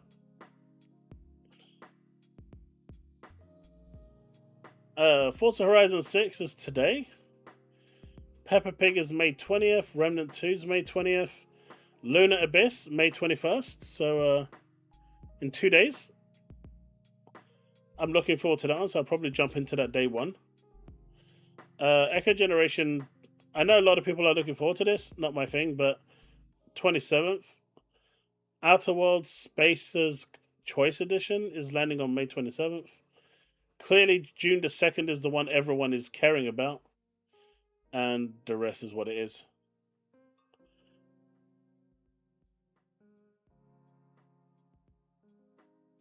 Steve's friend Peppa Pig. Yeah, that's May 20th.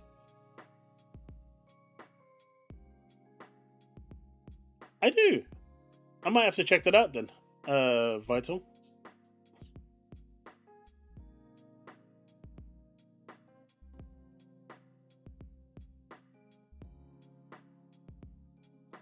I mean, it's supposed to be a game that you can just go back to and enjoy, right? It's supposed to be a live service forever game. So it doesn't, you don't really ever complete it. You can still go back and enjoy the races, enjoy the world.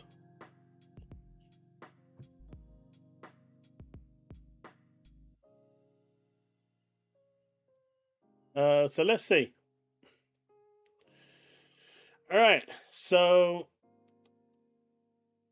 Dead Static, Peppa Pig, Pigeon Simulator, Remnant 2, Winter Burrows, Jurassic Evolution 3,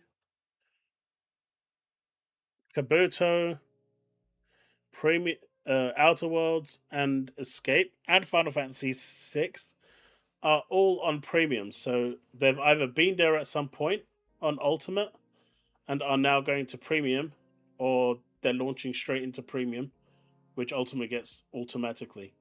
The only Ultimate specific games coming for your subscription is Forza Horizon 6. You're getting Lunar Abyss, Crash Out Crew, and Echo Generation 2. So you're only getting 4 games out of all of this that is, Ultimate exclusive. I saw you created that. I'm not playing 5 hours. You created 2 tracks. I'm not racing 5 hours a day. I ain't doing that. I still got a metric ton of things to do in Hefero. My waifus need me, so that's where I'm gonna be.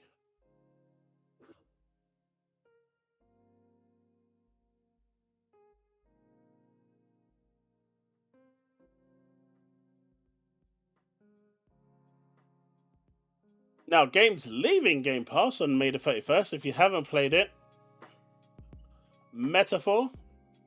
I bought this day one, retail, and I still haven't played it. Spray Paint Simulator. Against the Storm.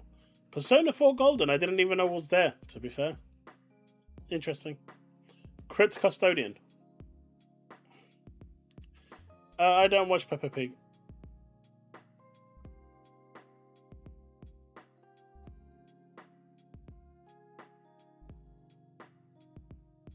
Look, I'm not the one that paid $100 for a Steam controller. Let's not get into the conversation about wasting money. Just gonna put it out there.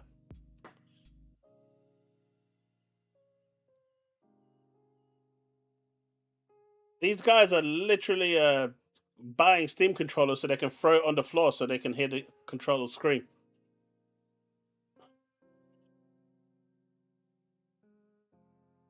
Ah, you're just jealous of Vic Fights because your wife gonna beat you if she finds out you're looking at that shit. There is no lies there.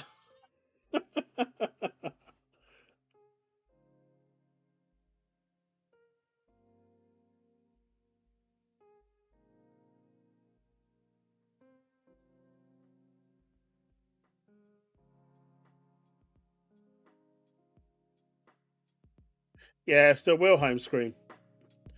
But the crazy thing, right? I'm seeing people literally dropping it on the floor. Like I saw Bruno do it, and he dropped it on his pillow, and it did it. And I'm like, yeah, that's a reasonable thing for a reasonable person to do. You just burnt $100 for nothing. You know, threw it into the fireplace, and then magically a Steam controller appeared, which probably is going to go into the fireplace as well. But he dropped it on the pillow, and it made the Wilhelm scream, right? And I'm like, that's logical. I'm seeing people like Tom Warren, they're like lifting it up and dropping it on the floor, and I'm like, man, you did not pay for that controller. That controller came to you for free.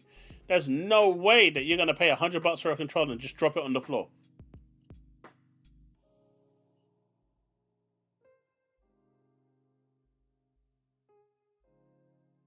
Hey, look, if that was real, I would have bought it just for that.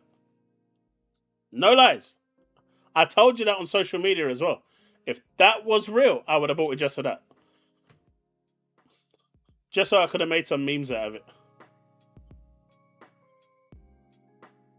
I played Ni no Kuni 2. I didn't play Ni no Kuni 1, but I did play Ni no Kuni 2, and I really did enjoy it. YouTube it, buddy. You'll see. It's Ni no Kuni 1 and 2 are very different in terms of games. In Ni no Kuni 1, the battle system evolves around you basically collecting pets and monsters, and they do the fighting for you. Whereas in the second one, they don't. It's not pet orientated. It's more freestyle combat. And if you are going to play Ni no Kuni 2, my advice to you, unlike me who doesn't like building and developing your kingdom and stuff like that, which I thought you could totally avoid, you cannot. Get it to level 3 at the very least. Otherwise, when you get to the end of the game, it will literally block your progress from completing. And you'll have to spend quite a bit of time developing your kingdom. So, if you are going to play it, make sure you get your kingdom to level 3. Ah, definitely check that out, Navy. I've been looking forward to Elliot.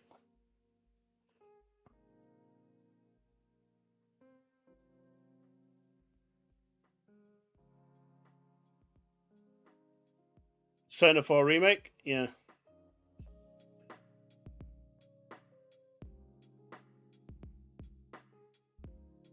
I think that was like 40. What are you, crazy? How old do you think I am? Actually, don't answer that question.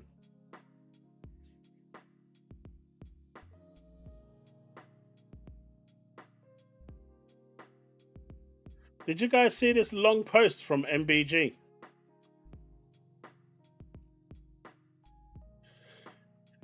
At this point, I'm rooting for Xbox to kick the crap out of PlayStation, so Sony wakes up. Of course, not everything with PlayStation is bad. But it's gotten to a point where the idea of late PS3, PS4 era Sony seems like a pipe dream.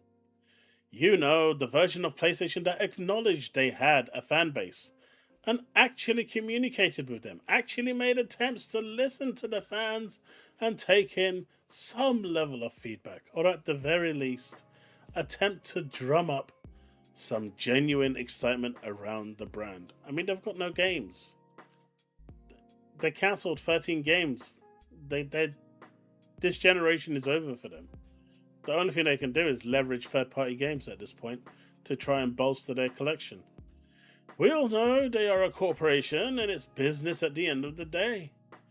But still, doesn't mean it has to be so sterile, calculated, and cold. There's a balance that can be achieved where one doesn't always have to come at the expense of the other. These are corpos, man. It's going to be that way forever. I'm not trying to come off as someone who wants to see PlayStation go down in flames.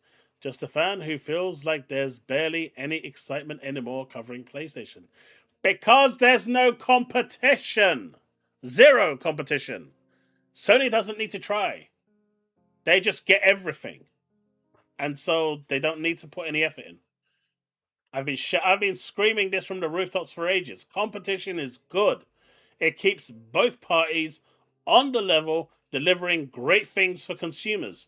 But the moment you eradicate competition, complacency sinks in. And good enough is the new standard.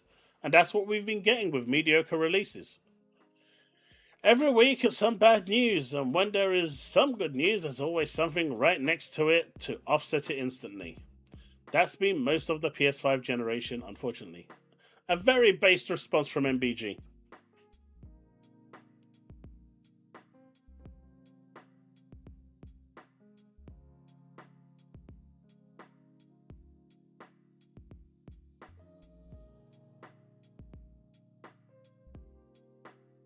I mean, he literally just said Sony is he's not happy with what Sony's doing. Because they're not putting any effort in. They don't need to. Right?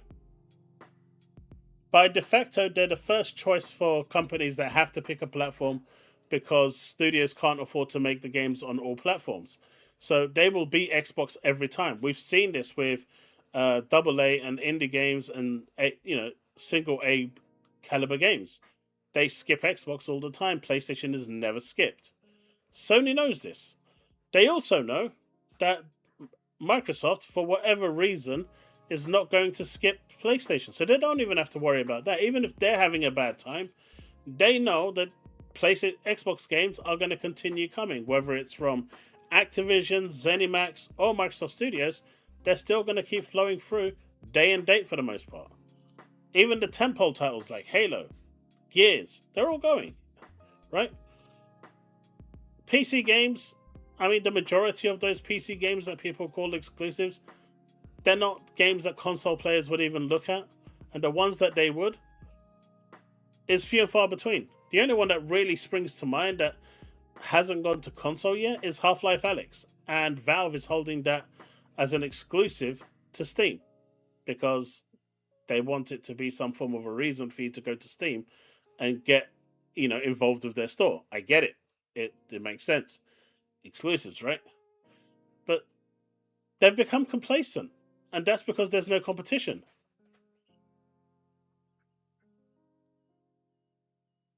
Hey, that's different, Steve. That's different. We're not disputing that, right? But complacency sinks in.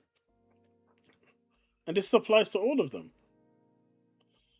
Look at Nintendo. Even they're not, delivering at the quality that they can deliver. Their games are getting all mediocre scores, whereas in the past, when they were actually trying and competing, they would get really high scores and wow everyone. Now it's just, hey man, we don't really have any competition, so you guys can either like it or stuff it. We don't care. And we know you're going to buy it because you don't really have a choice. There's nothing else out there. This is why competition is good. because it keeps these studios on their toes to deliver you the best experience, because they will all be trying to take your money.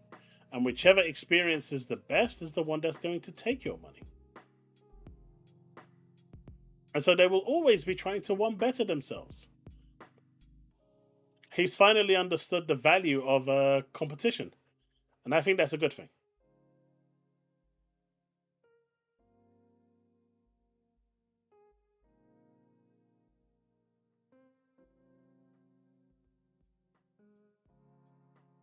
It is, but that's a multi-platform, right?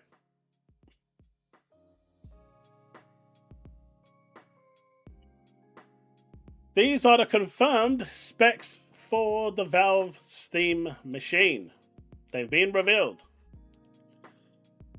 The AMD Zen 4 CPU, making the 9950 X3D completely and utterly useless. This AMD Zen 4 CPU with 6 cores, 12 threads is la creme a la crop. RDNA 3 GPU, making even the stauntest 6000 Pro RTX cards look like a child's toy. Why opt for 32 or 64 gigabytes of memory when you can go for 16 gig? It is the sweet spot. Memory, they're giving you a choice. You can go at 512, so you can only install Call of Duty and then not actually play it because you can't have anti-cheat. Or go straight for 2 terabytes and download a bunch of indie games and have infinite supply of emulation, possibilities. It's going to have SteamOS and Wi-Fi 6E with Bluetooth 5.3. It's going to support HDMI 2.0, but I believe it can support 2.1 as well through some hack. So they've got it actually working on there, if I remember correctly. But officially, SteamOS doesn't support 2.1. But there are hacks around it that enable support, and I think that's what they've done on this one. But officially, they can't say that because it is a hack. Got a display port and a micro SD support, because anyone that's getting a 512 is going to need one. So this is the official specs revealed.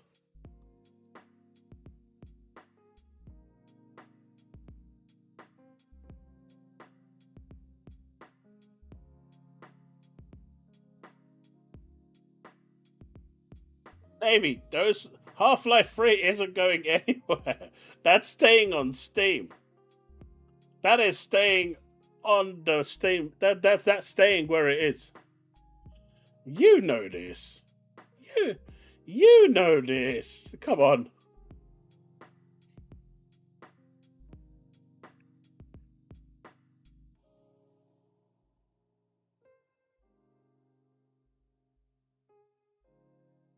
Looks like a 6090 to you. The thing with this, though, it's beating Xbox to the punch to the living room. And it's going to give people that console-like experience in their living room. And if they can get this at the $499 price point that I'm hearing, it may just shift a few million units. Now, there is also another rumor where this is actually launching at $700 without the controller. The price point is rumored at the moment. Some say it's going to be $500. Others are saying it's going to be $700. But that is without the controller. If you add the controller, it's an extra $100. But you don't need the controller. You can use your Xbox controller on there.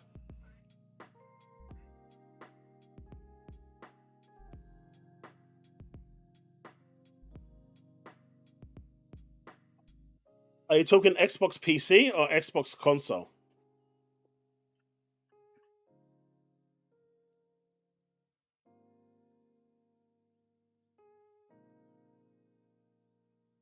Navy, exactly that. Exactly that.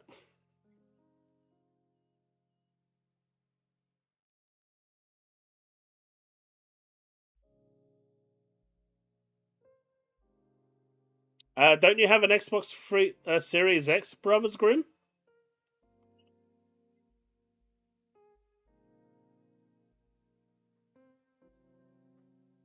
So you can play your Xbox Series games on your Series X, right? Don't need 2 of them now, do you?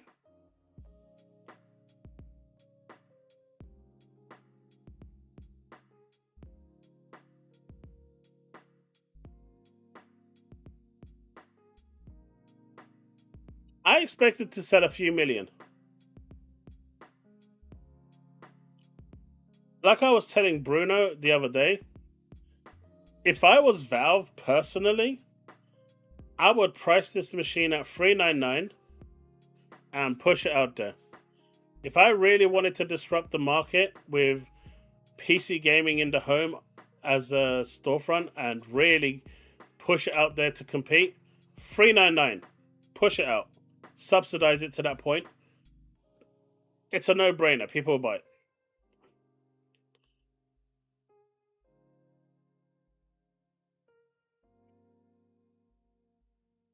The Steam Deck sold 3 million units, right?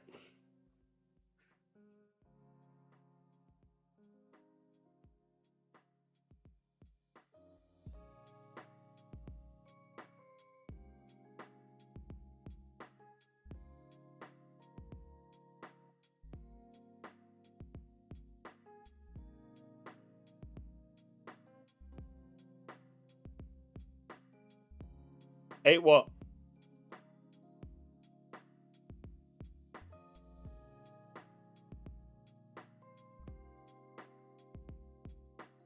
What, the Steam Deck selling 8 million units? I've not read that. The last time I looked into it, it was 3 million. Any controller, which is why I'm saying push it out at $399, subsidize it. They're locked to your store anyway for the most part, and let people go crazy.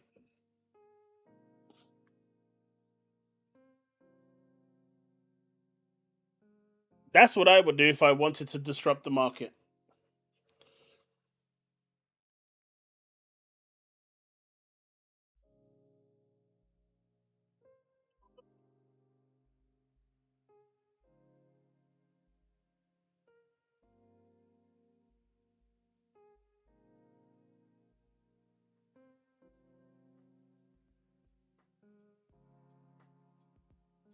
You see that, chat? You see that? He said it. Right. I'm always right. There isn't a time when I'm not right.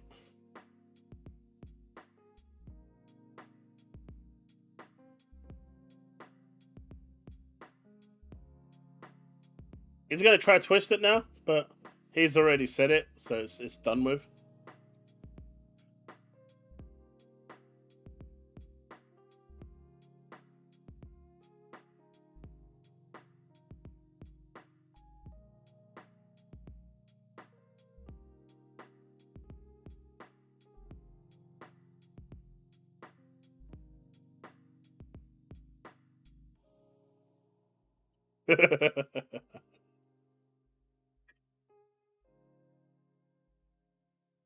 Anime is coming to Xbox. Everything comes to Xbox.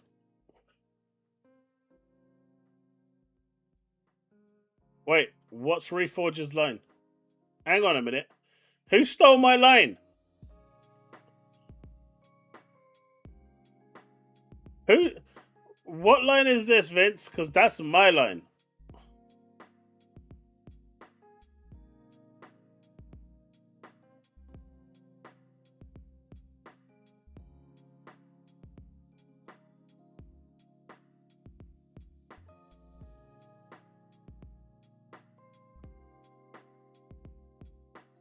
Or it's like my other favorite saying, Vince.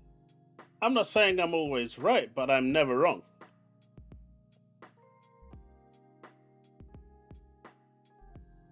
And I'm not the one that runs over there and drops hordes of cash at his stream.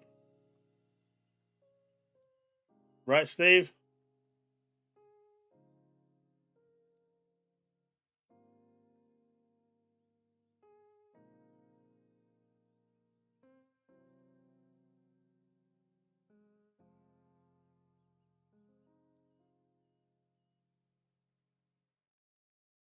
Hey, Telos.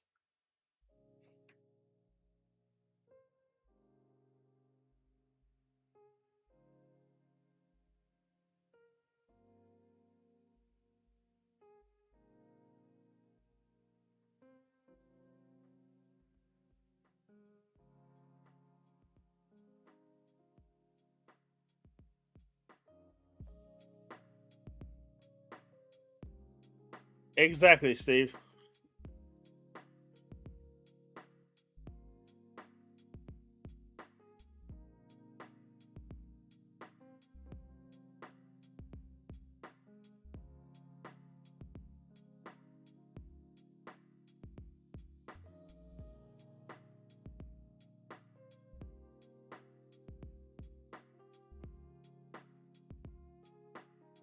Wait, who's begging for money? You guys better be dropping those super chats and memberships. I ain't begging for no money. I didn't beg for money. I'm still waiting for those super chats and memberships, and I'm not going to start now. Better be dropping them at some point. I ain't seen any super chats today, so you know I'm not that way inclined. I'm just happy that you're all here, and better be dropping those super chats. Subliminal messaging goes a long way.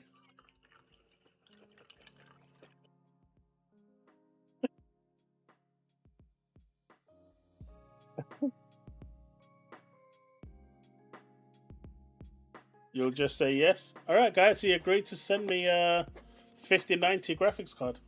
I like it. I like it a lot. You heard it here. He said yes. He agreed.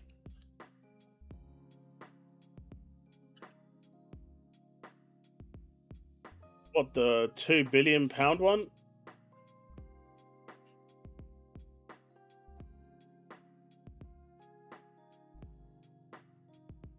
That was in Europe, Vince. This is the UK one. The Europe one they settled for like 8 million euros. This is £2 billion, which is around $3 billion dollars worth. It's a crazy amount.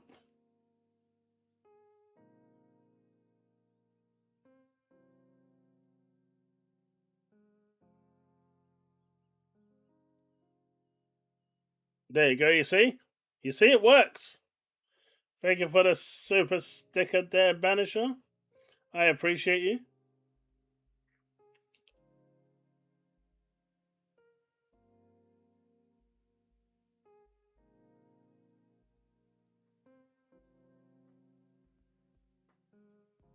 You've just recently completed Assassin's Creed 2, right, Banisher? You see, good things come to those who drop super chats.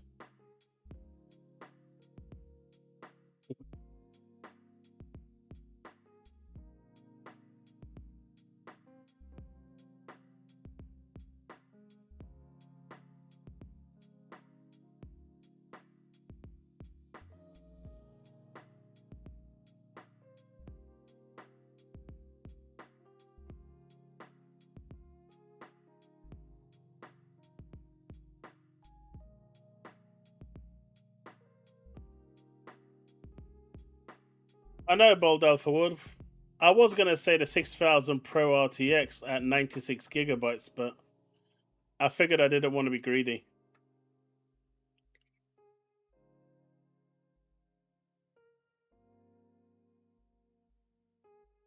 Hey, Safo, thank you so much for the 4.99. I appreciate it.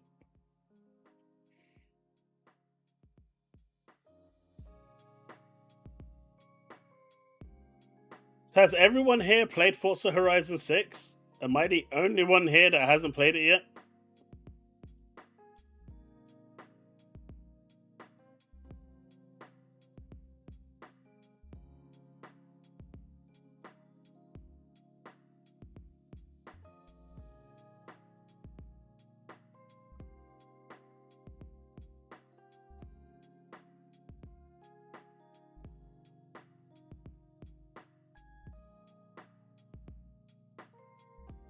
Mate, you redefined the whole no lifing of that game, man. Jesus.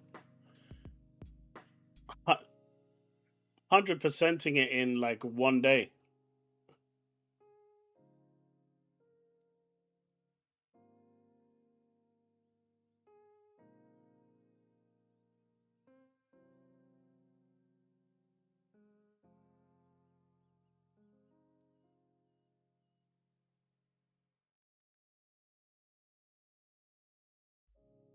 That's cool, man.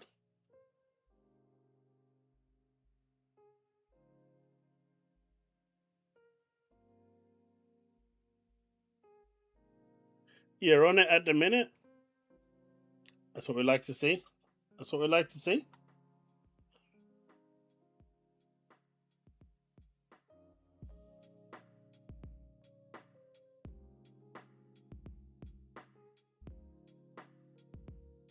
That's why I had to stop. I couldn't put the controller down. If you're having a good time in the game, man, let the game absorb you. That's what I say. It's very rare that good games come out where they captivate you in such a way. Even Nib is celebrating Forza Horizon 6's greatness.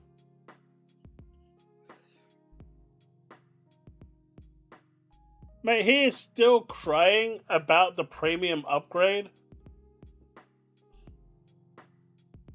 How disingenuous is he?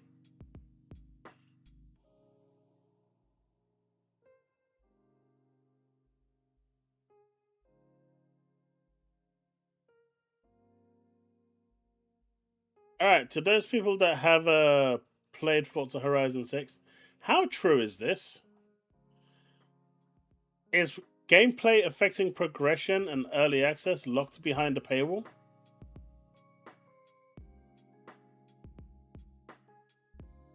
Well, affecting progression anyway. Obviously, early access is locked behind a paywall, but is progression behind a paywall?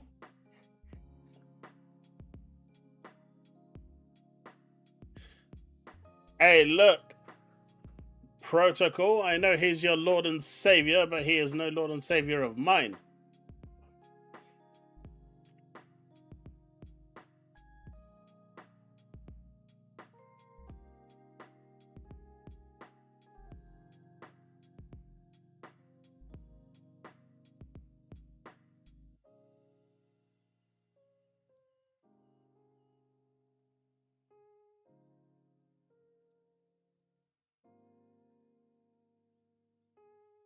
Chat, I'm going to be right back. Give me a second. Just going to go get something.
All right, I'm back. I'm playing early access. They are paying for the expansions. And look, all I'm saying is normally early access and stuff like this is 30 bucks, man. They wanted 60 bucks. I think that was way too much.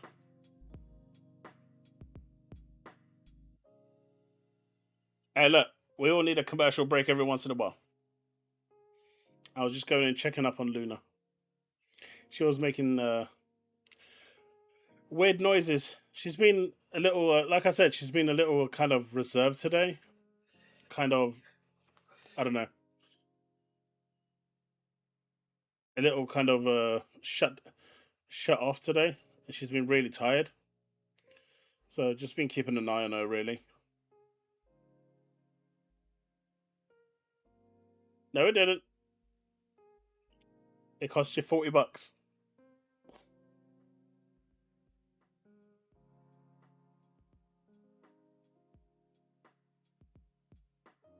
It cost you $40. You're not going to thing.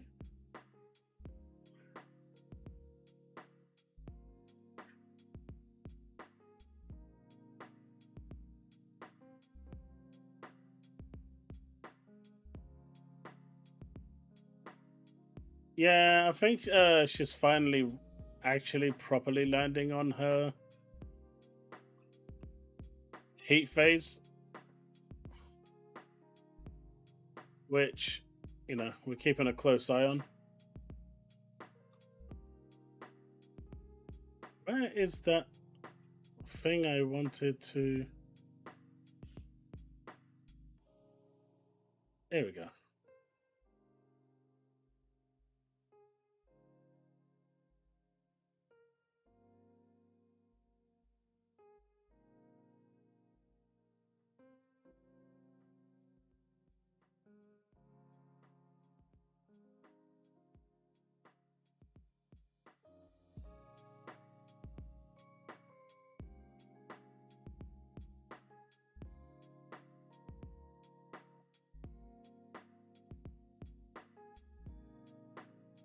I actually put Forza Horizon 4 on again the other day.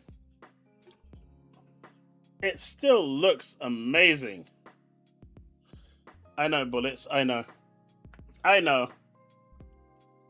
I know. How's it going, Diablo? So,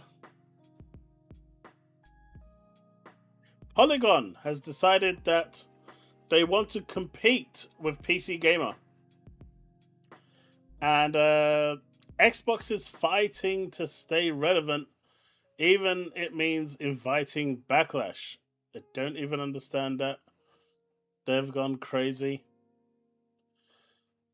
Now, this one was actually pretty cool,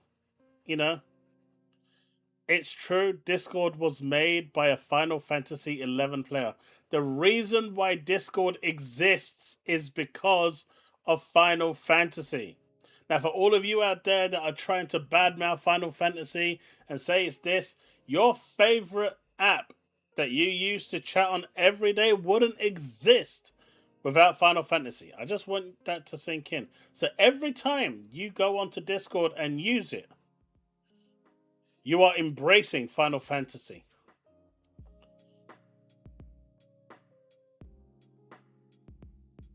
You're still embracing it. You are still embracing it. And Steve has left Discord.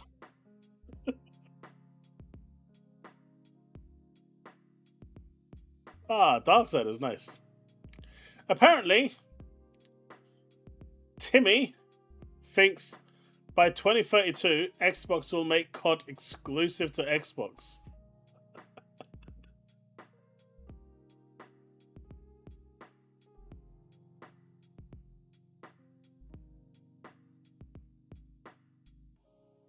It's only for COD, I believe, and it's 2032. That's why they can slow build up to exclusives. This is where you have everything.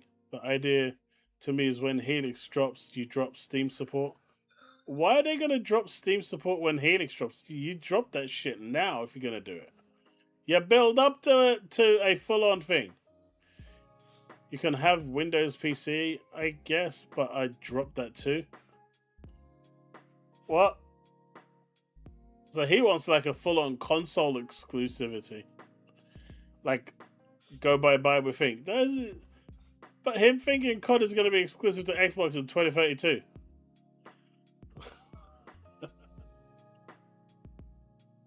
It's like, what?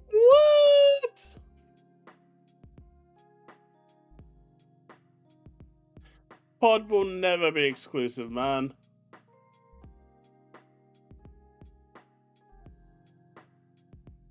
Didn't it close in 23? So technically it'd be 2033.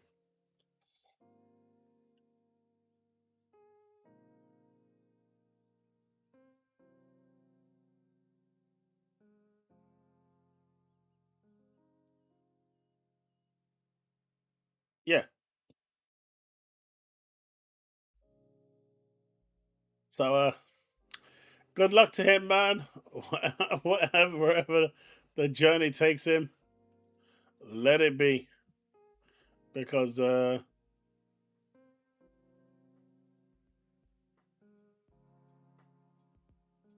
guy is now fighting his life for relevancy.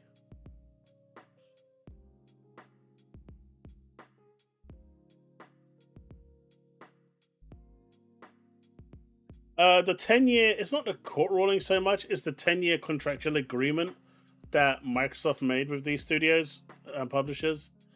10 years. But why would they make COD exclusive?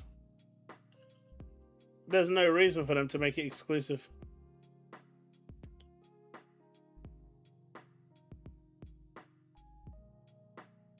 Now, some of you may recognize this controller. Some of you may not. It was a controller released. It's influenced by a controller that was released a long, long time ago.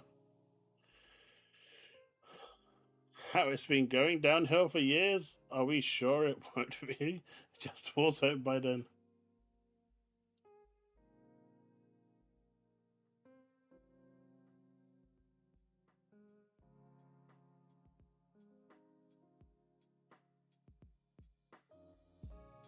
Sony is not even sure when. Yeah, they don't know. I mean, they're coming out with like 3 devices, right? They are coming out with the PlayStation S, the PlayStation 6, and the PlayStation handheld. But does anyone recognize this controller?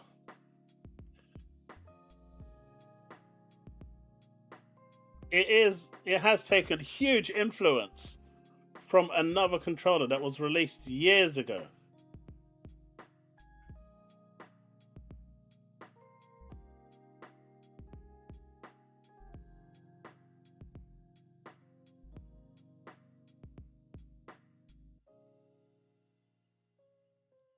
See, Talos, that's the thing, right?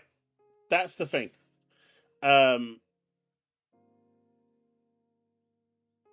If you give your audience, your customers, an option to play it elsewhere and not have it full on exclusive, making the games exclusive just doesn't work. Now, they could remove it off Steam, and then that would like eliminate 95% of the PC market instantly anyway. So at that point, technically, it would be exclusive. You know, the 5% isn't going to move the needle.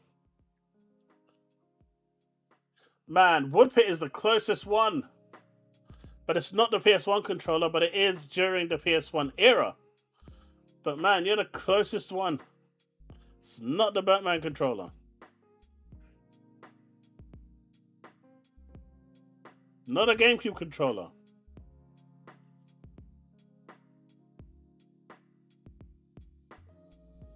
You know what? Fine, I will show you.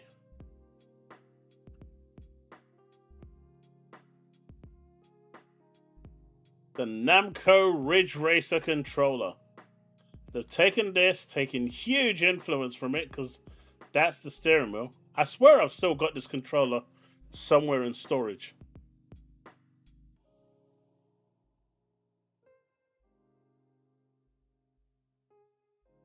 And you have the steering wheel.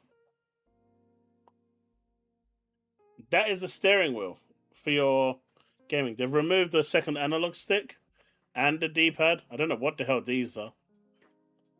But that's your steering wheel for the game. Yeah, I had this for Ridge Racer. It was great. Best controller ever. It worked so well. Because, you know, the way the cars move on Ridge Racer was pretty impressive when it came to drifting. But I'm kind of tempted. I actually want one of these just to try it out. It looks like it could actually be really good.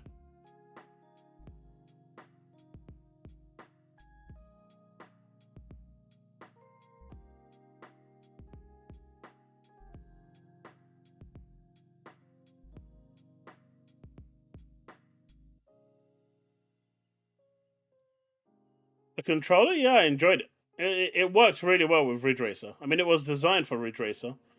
I do remember using it on stuff like V-Rally and stuff, and it worked. You know, you put your thumb in that little groove there, and you kind of turned it around. This one kind of feels like you place your thumbs at the bottom, maybe? Not really sure. Hey, Ridge Racer was phenomenal, man. Until they destroyed it. Sad times with what they did to that. NTE version 1.1 is just around the corner. So for those of you that are playing NTE at the moment, there's a bunch of new stuff coming May 23rd. If you are going to watch this, so feel free. It's usually about half an hour, 40 minutes long, and they give you a whole host of stuff of what's coming in that patch. Hey Steve, get some rest, man.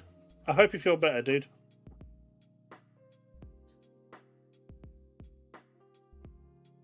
How much the greedy goblins want for that? I don't know. There's no pricing for it.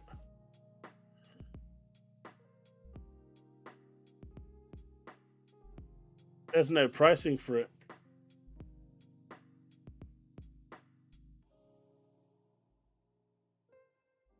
But apparently it's finally on sale. Let's see if we can find it. Let's see. Game. So. Controller. Steering? Alright, there it is.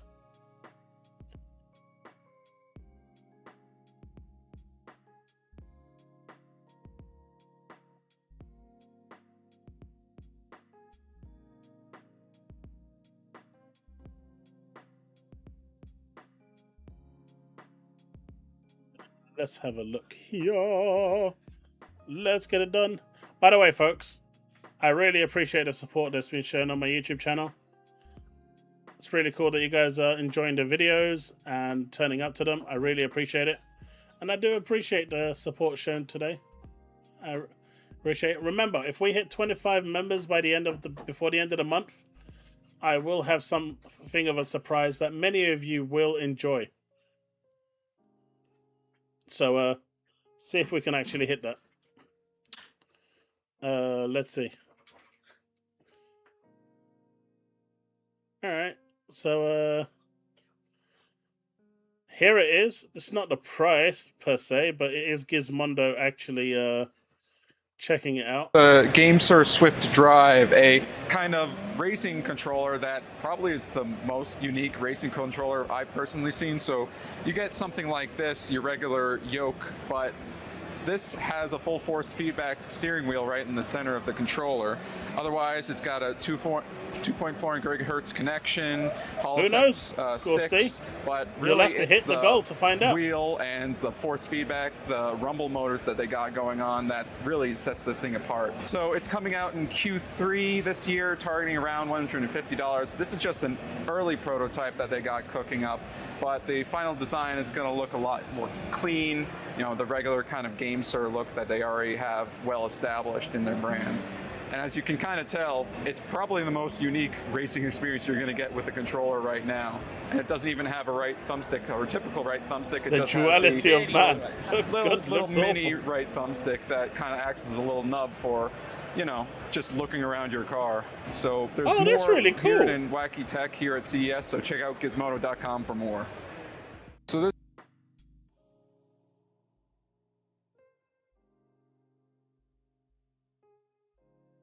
That's actually quite cool with what these little nubs are.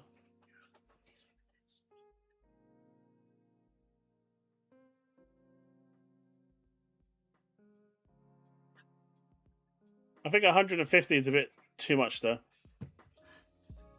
Maybe if it was like, 99, I could, $100. Okay, because it is unique.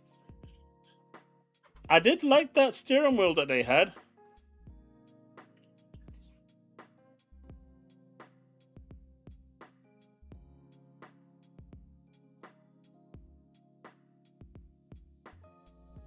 So, Jez has some thoughts on the current state of the Xbox Ally and Xbox mode for PC in 2026. Auto SR, Xbox Game Bar, Task Switcher, Performance. So I figured, let's check it out. Let's listen to it.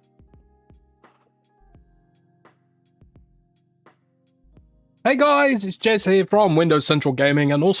If you didn't know, this is Jez talking, by the way, and he does work at Windows Central. So the Xbox 2 podcast, and I really wanted to make a... And that shameless plug that went in there straight away, I like it. I like it a lot. Also, I'll probably be streaming Fatal Frame tomorrow or Forza Horizon 6 over at my other YouTube channel, which should be in the description below, or at Twitch, which should also be in the description below. I hope it is. Someone should check it out and let me know if it actually is the correct details. But you should definitely come and check me out there and drop a subscribe or a follow, depending on whether you're watching on Twitch or YouTube. Shameless plug over. Let's get back to the video. Video that sort of collected some of the most recent updates for the Xbox Ally and also the new Xbox mode that's rolling out now to Windows 11. Is it worth your time? Is it ready for the prime time? Let's talk about it. So for those who don't know, Xbox Mode is a new feature available now to Windows 11 users, and if you don't have it natively, what you can do is download the Xbox Insider app from the Microsoft Store, run that, join the PC gaming preview, and then it should activate on your device. What it does is essentially similar to Steam Big Picture Mode. It turns the Xbox app on PC and other similar devices like the Xbox Ally handheld, and then it takes over the functionality of the device. The idea is that you use this on a TV or on a handheld or some other embedded console-like kind of experience. It's not really designed for desktop use, unless of course you are playing from the desktop using a controller. Definitely all up designed for controller. So if you're like trying to like get some kind of use out of this as a desktop gamer, you probably... This screen over here is how I envision Helix's dashboard is going to show you to install Epic Game Store or to install Steam and GOG and other applications. I don't feel like when Helix lands, you're going to be able to jump into Windows and install it freely. I think they're going to lock Windows out. That's my belief, though.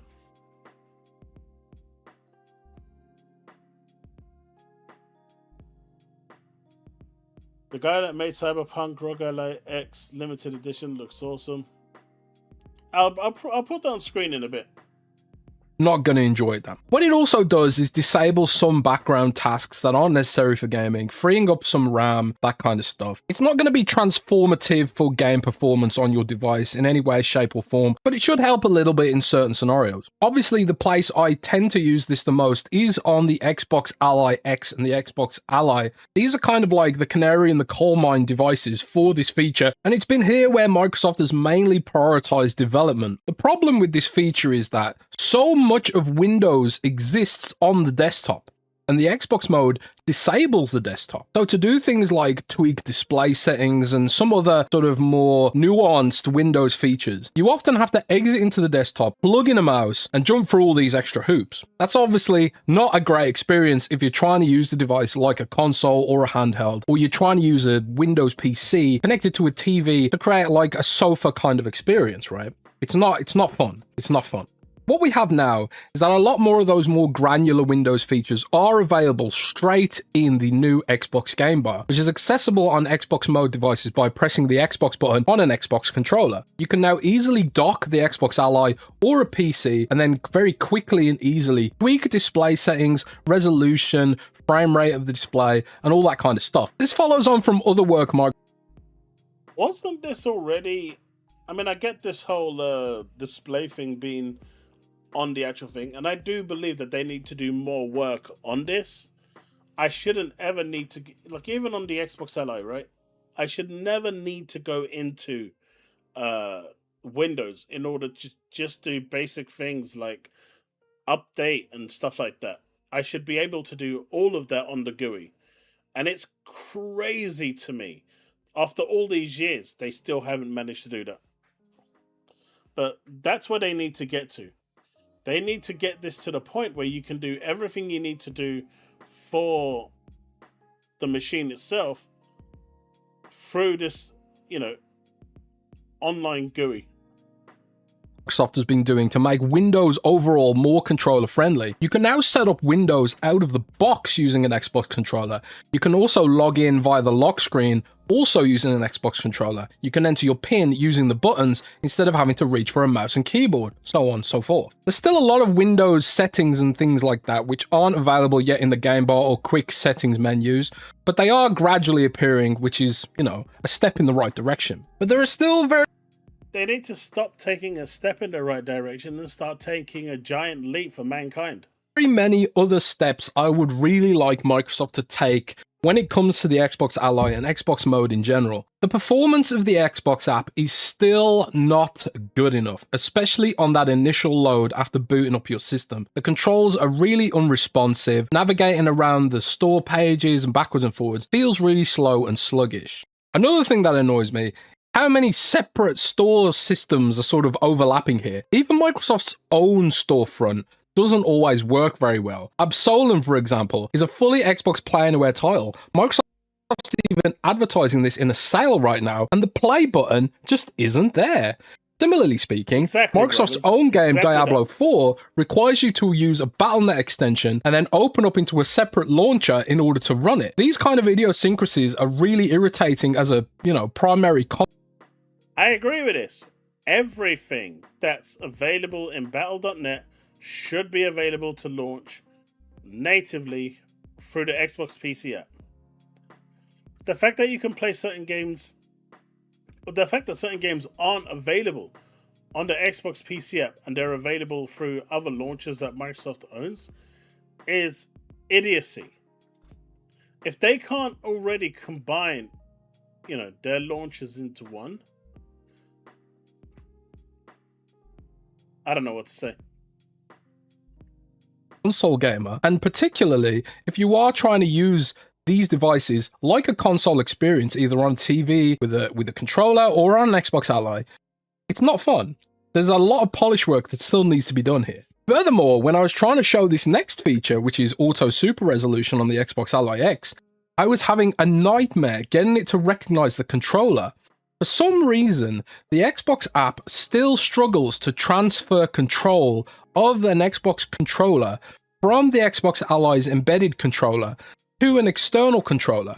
Obviously, if you're trying to use the Xbox Ally docked to a TV, you're going to want to use an external controller. But some games don't seem to be able to recognize that immediately without jumping through many, many hoops.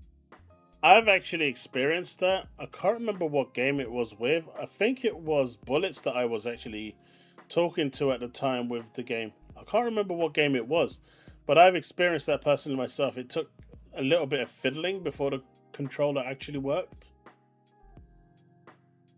I can't remember what it was. It could be Tomb Raider. It wasn't Tomb Raider. Something similar to that, but it was annoying.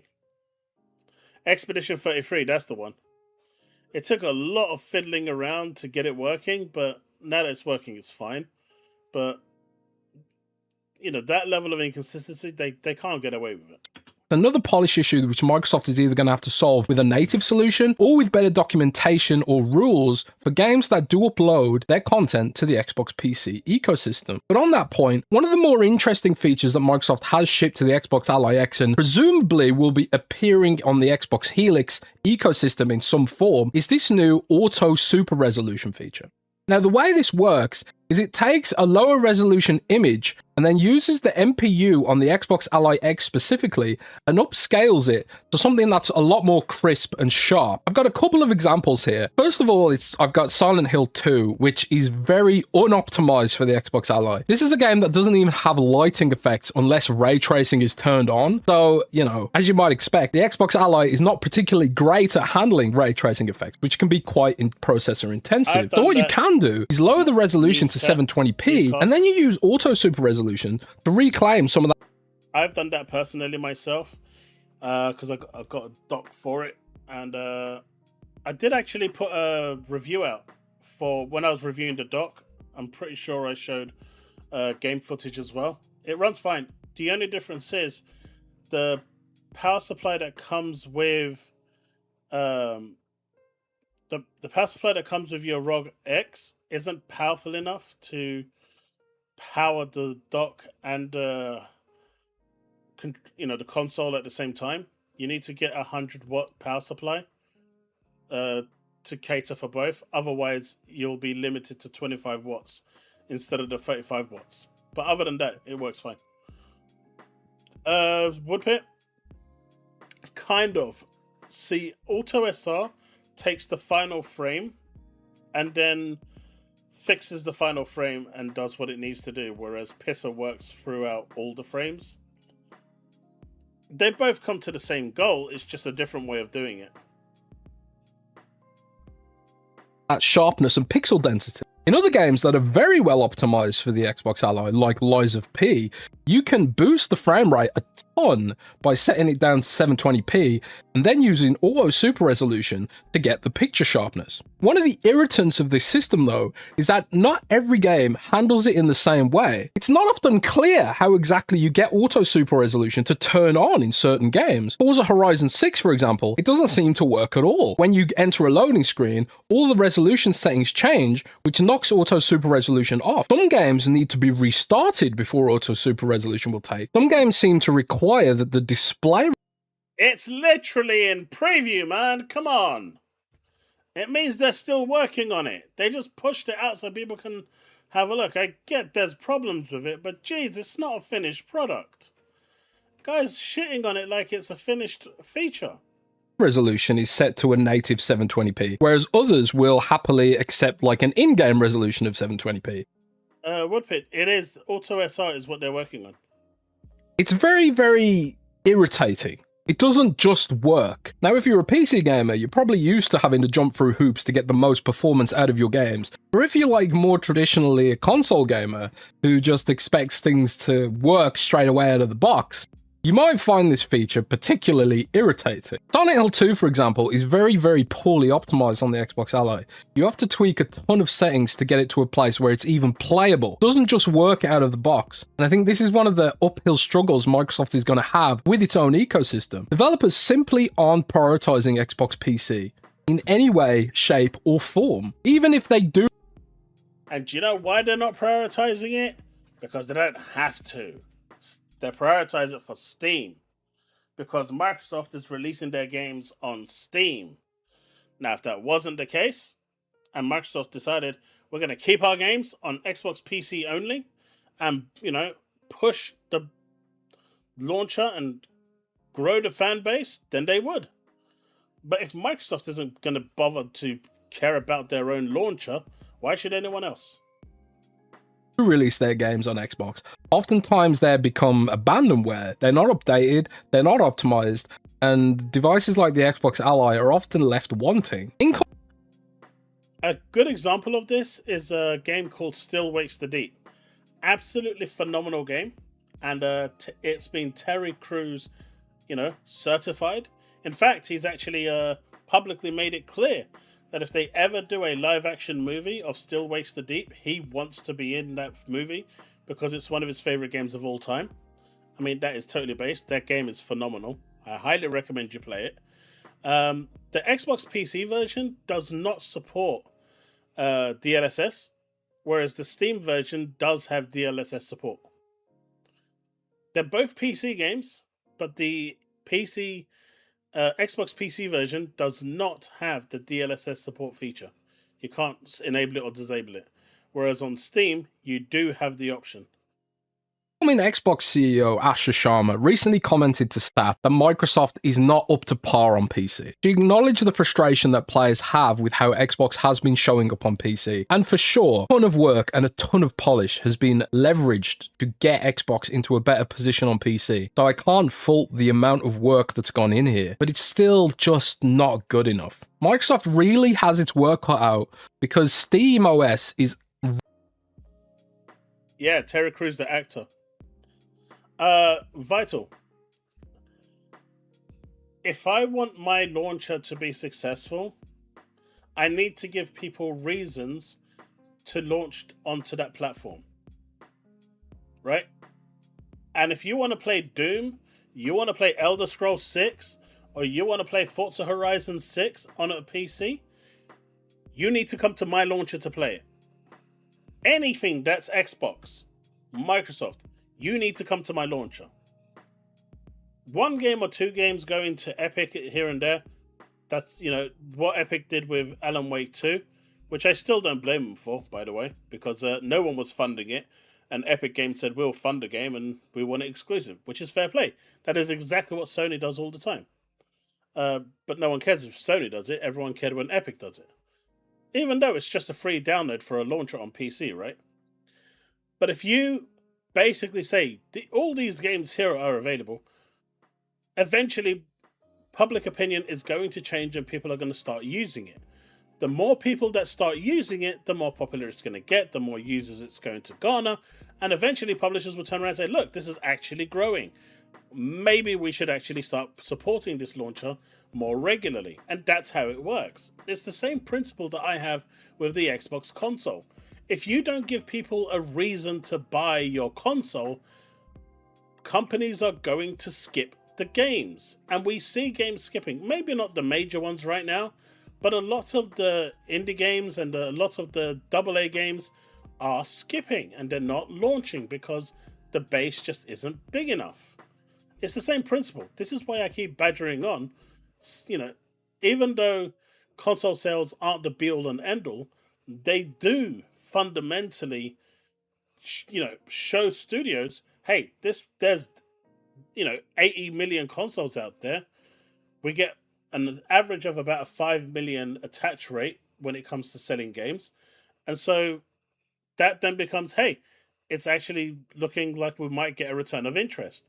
But if you're selling 30 million consoles, that 5% is a lot lower, and it might not be worth their while porting it over because there's not enough thing. It's the same situation with the launcher. You need to support your own launcher and show people that they need to come over here if they want to use these games. And eventually people will.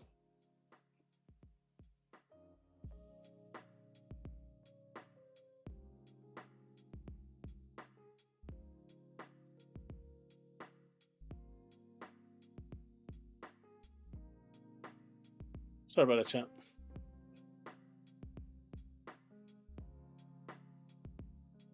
Mark Pellier? I don't know. He made that movie, right? I've not seen it. Is he good at directing? Essentially, Steam doesn't have a verification process. That's why updates are available sooner usually. Yes and no. Steam kind of does have some sort of verification process. Like, for example, if I want to release a game on Steam, they do need to authenticate it, they need to verify it, and it needs to pass their standards before it can get on there.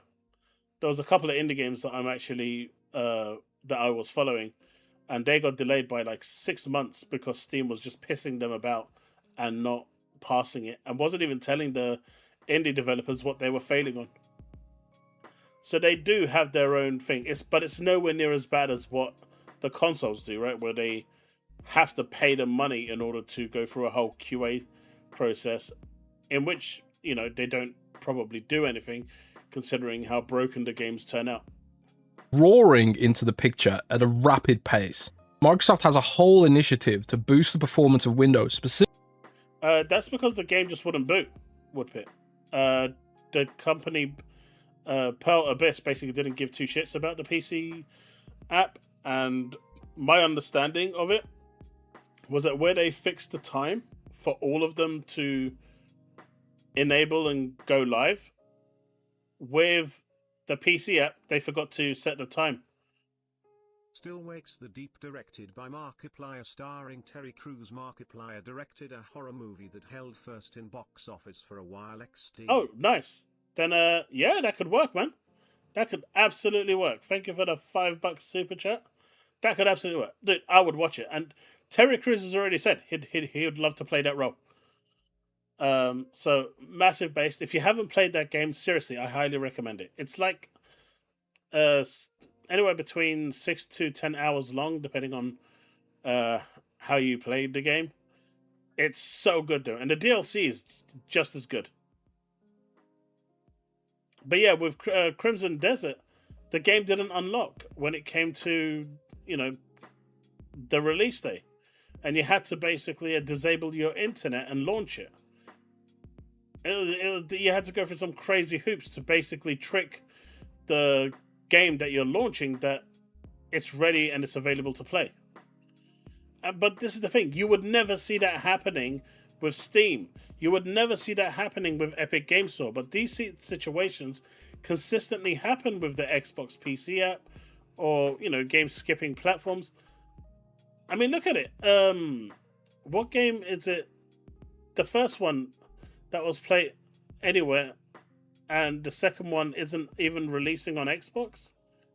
You've got Talos 3 as well. Basically, they just turned around and said, no, we don't believe it's worth releasing on Xbox. So if you want to play the trilogy, finish the trilogy because it's the final one in the series, go buy it on PC or PlayStation. Microsoft has to give people reasons to buy their hardware and to use their launcher. But if they keep putting their shit on everywhere else, then there's no reason for people to use their launcher. They might as well just shut it down. Make a deal with Gabe and say, I want Game Pass to be fully supported on this. So my customers that have Game Pass can load the games up via their subscription. Here's your cut in it, and that's it. Move on. But you need to support it. I'm not bold. Specifically for gaming right now. But furthermore, the polish issues on the Xbox PC app, on the Xbox mode on Windows, and also devices like the Xbox Ally, leaves you wanting. And it's painful because there is so much clear potential here. I've got a Geekon mini PC with me right now, and it's smaller than an Xbox Series S, but with comparable power. If the software experience was there to match, you could have an entire ecosystem of console-like PCs, entry-level or otherwise, opening up an entire new market. And don't get me wrong, I absolutely love my Xbox Ally. I use it almost every single day before bed, when all you want to do is boot it up and play a simple 2D game or even like a well-optimized high-end 3D game, like Cyberpunk and Death Stranding run fantastically well on this thing. It's great, and I really appreciate the pace of updates it's received as well.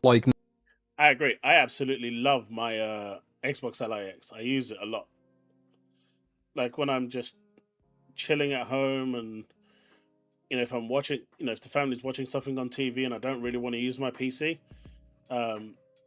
it's a really, really cool thing. It's expensive, at £800, it's expensive, but I will always prefer it over my Steam Deck. I mean, I pretty much gave my Steam Deck to my son now. I've got no use for it at all.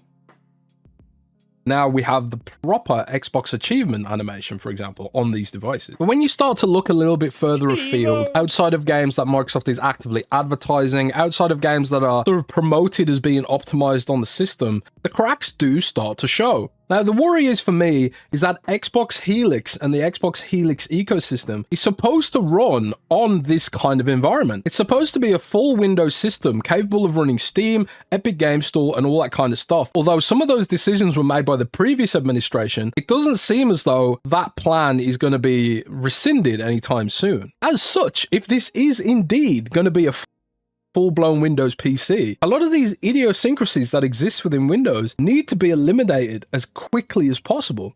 This device was supposed to launch at the latter end of 2027, although the memory route with AI data centers buying up all the memory might end up pushing out Xbox Helix further towards 2028 or even 2029, but regardless. Yeah, that's not going to happen. It's coming out next year, and it's going to be revealed either at the Xbox Showcase or on June the 7th or November the 15th on the anniversary of the 25th. Console players want a very specific kind of easy experience that just works. And today, Xbox mode doesn't offer that. Xbox mode on Windows on a TV doesn't offer that. Xbox Ally docked to a TV doesn't really offer that. There's so many hoops you still have to jump through. So many issues with peripherals. There's so many like pitfalls and traps which you can fall into, which is typical of PC. Hey, I saw that. There's so many like pitfalls and traps which you can fall. All right, someone needs to get Nintendo on the line and send them this picture. You know, send this picture to Nintendo's ninjas. They will understand the mission. Into, which is typical of PC gaming potentially, but not typical of console gaming. It's a bit of a conundrum. But anyways, that's my overview of the current state of the Xbox mode and the Xbox Ally. If you've enjoyed this video, please slam the like button. And it's on Twitter. I can't slam anything. But yeah, I think he's been a bit harsh. Like, some of the features are clearly still in preview, and they're still being worked on. It was always going to be a work in progress on the LIX, and they are improving. I think they can be faster in order to get fixes through a lot quicker. I think they are very slow. Very, very slow. And Nintendo is losing to Power World hard. They're losing patent after patent after patent. It's ridiculous and I love it. But I think he was a bit harsh in this. A bit too harsh. But the one point that he got right is the fact that they do need to give Xbox customers a reason to play the games. To buy the console, sorry. And at the moment, they're not doing that. And they really need to start doing that.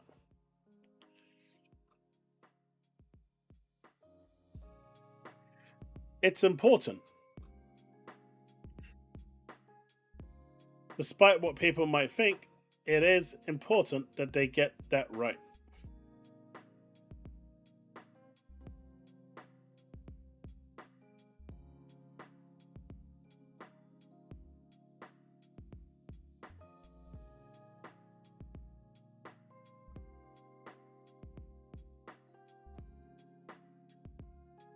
Why is his tone of voice so dire? That's just how he talks. That's just how he talks, man. If you listen to him on any podcast, that is literally how he talks.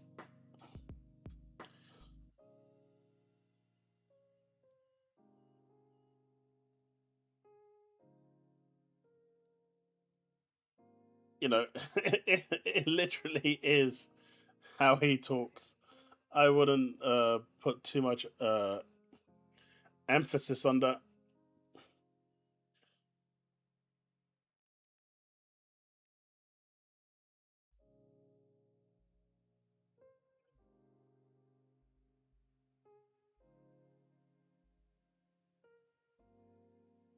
But I think that's pretty much everything I had to talk about. Oh, right. We wanted to check out the Cyberpunk thing. Yoshi's Mysterious Box did pretty well, finally. Got an 8-1 Metacritic. Nintendo Life giving it a 6 out of 10. Whereas Game Liner and Well Played gave it a 9 out of 10. Digitech gave it a 10.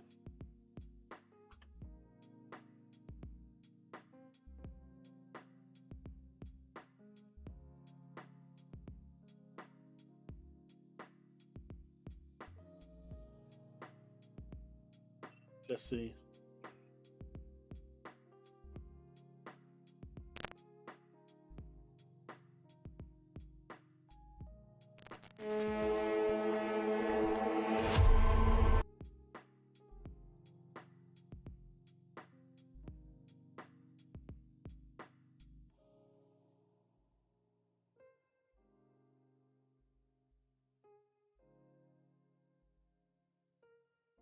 All right, let's check this out. There we go. This is the Cyberpunk Xbox ROG LIX mod.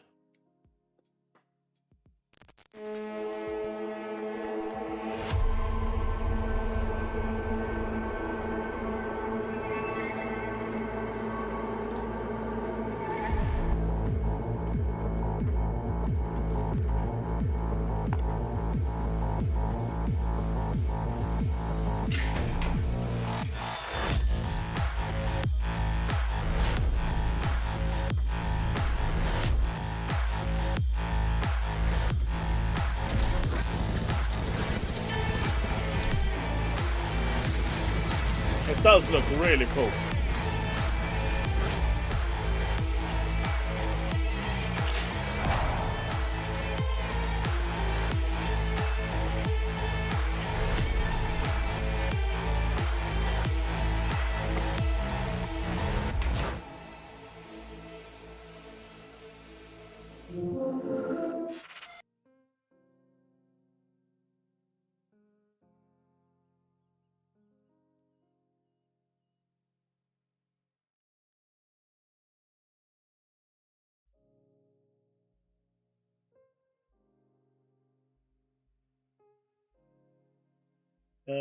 Let's see. Let's check out Kid Smooth.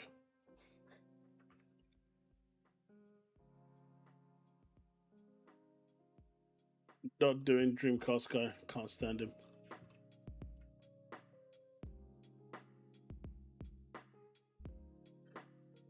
And I don't even know if there's the other one for Motor Slice. Is that even safe for work? I don't know if that's actually safe to even show. But let's check this one out.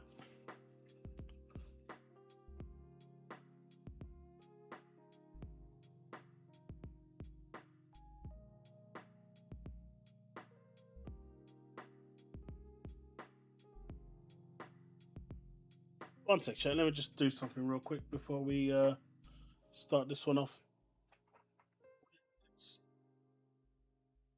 TV control. There.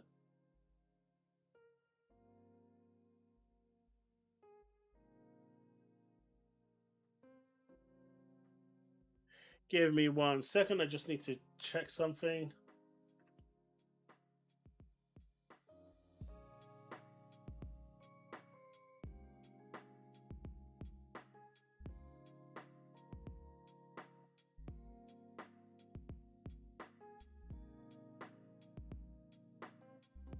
Did not stop.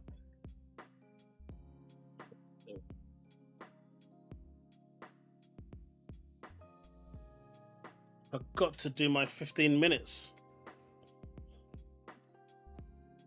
All right, let's check this out. I'm gonna stop the background music.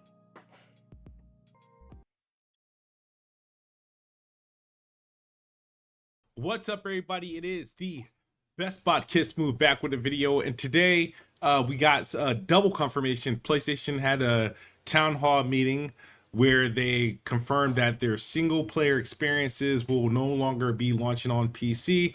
If you guys don't remember, PlayStation were effectively doing timed exclusives. You know, they will launch their game on their console, and then maybe a year, 2 years later, they will launch their games on PC.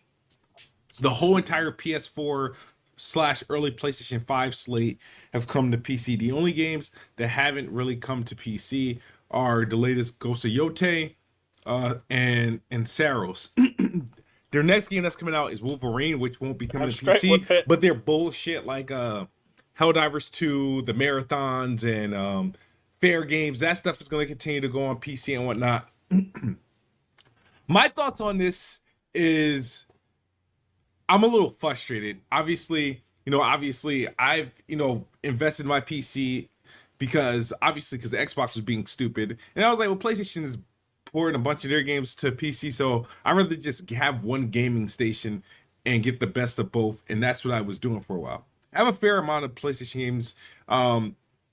on my PC, and so some of them, I think most of them allow you to unlock trophies. I done did the Horizon Zero Dawn remaster. They got Days Gone, all that other stuff, and some back catalog stuff that I might end up doing, since they're not likely to remove the games that are currently on PC off of PC. They're not going to remove those. In my opinion, I think this is stupid.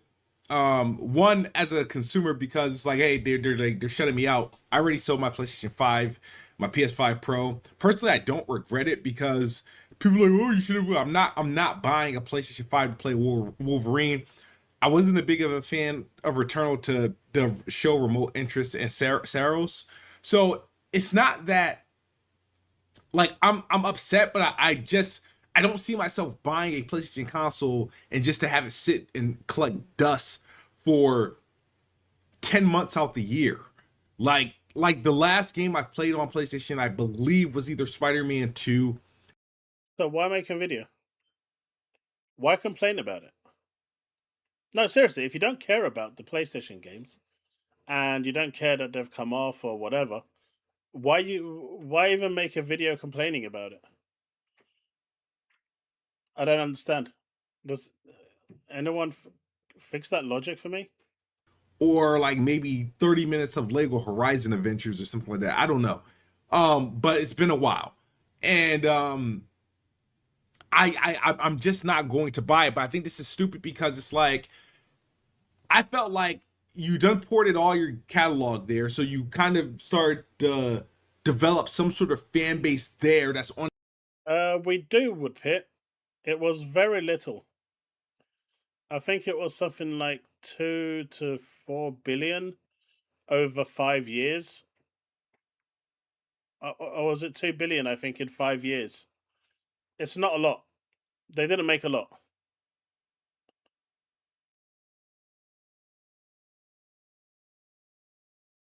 Like the time investment it takes to port the games over, the cost, and the potential damage it does to the brand, clearly, and the fact that the games are going to go over and be Helix compliant and Steam Machine compliant, which means even though those games are coming out years later, and PC Gamers made it perfectly clear that they're willing to wait a year, 2 years, 5 years for the game to land before they buy it, it just works against what Sony wants to do.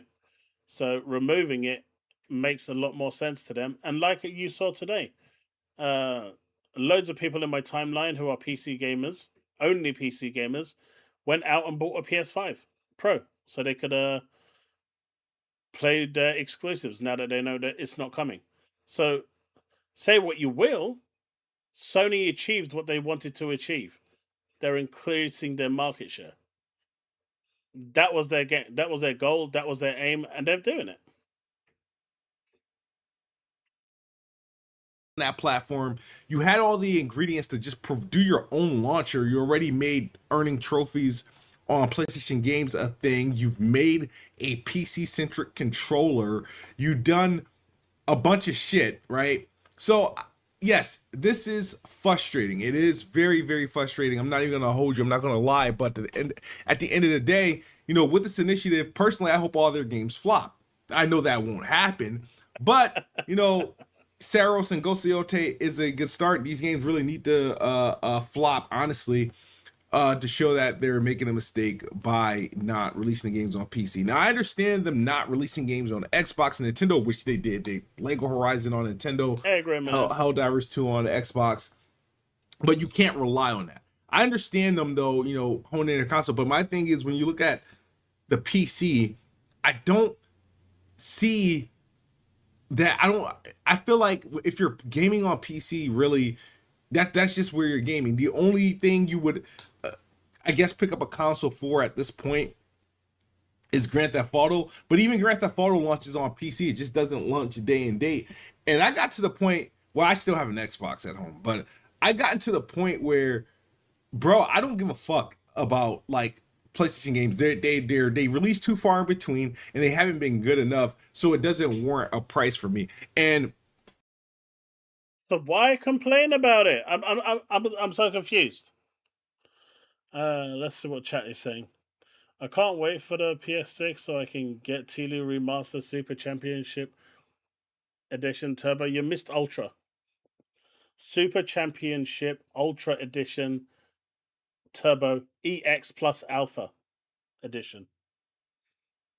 Never forget the Ultra and the EX Plus Alpha.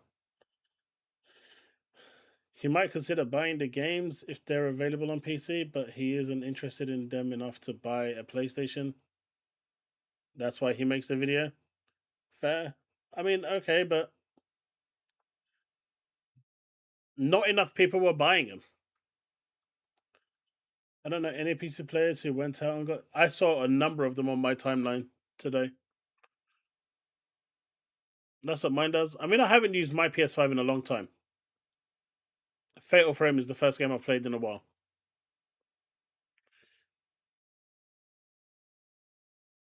Surprisingly, PC is the only place that's not actually growing. What do you mean? You think PC as a platform isn't growing anymore? Gaz bought a PS5 Pro because of Saros, yeah. That is very true. That's just not true, Devastator. They've already proven that they made $2 billion in 5 years. And that's revenue, right? That's not profits. That doesn't include all the dev time, the marketing, and everything else that went into all those games in the 5 years that they've released. So it's just not worth it for them.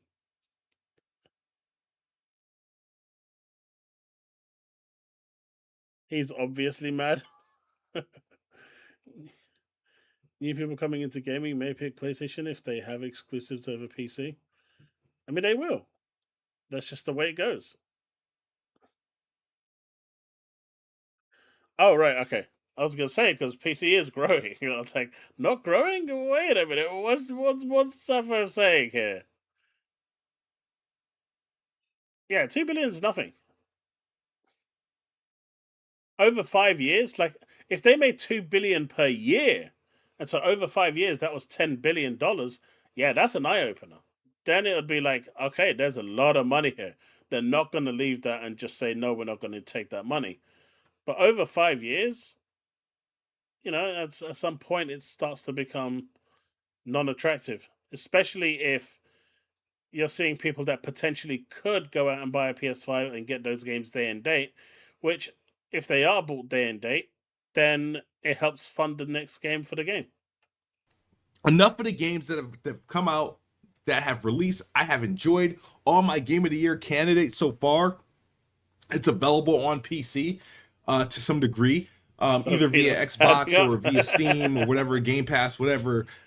It's available there. So I don't feel like I'm missing much, but I think I'm frustrated at the prospect of it. Because if there was going to be one game from PlayStation Studios that I would have purchased, would have been Wolverine. Now I knew we weren't getting it this year. Probably would have been like sometime next year. But honestly, I'm not interested in it that much. They're not even hyping it that like they used to hype games. Like, for example, I feel like I was seeing advertisements for like Spider-Man and all this stuff like several months before. And I'm pretty sure it's not ready for. It's not close to launch. They're not going to hype the game 5 years early, are they?